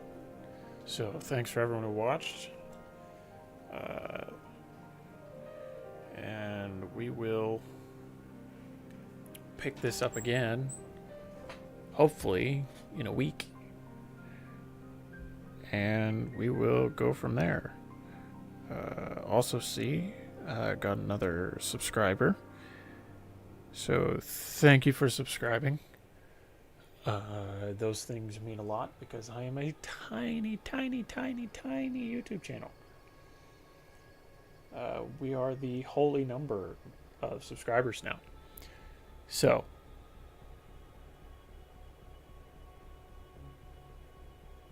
yep, have a good day. You do the same, not so funny guy. And we will be back next time. Doing whatever. Maybe painting. Maybe reacting. You may get to see my face. Who knows? We may be gaming. I don't know.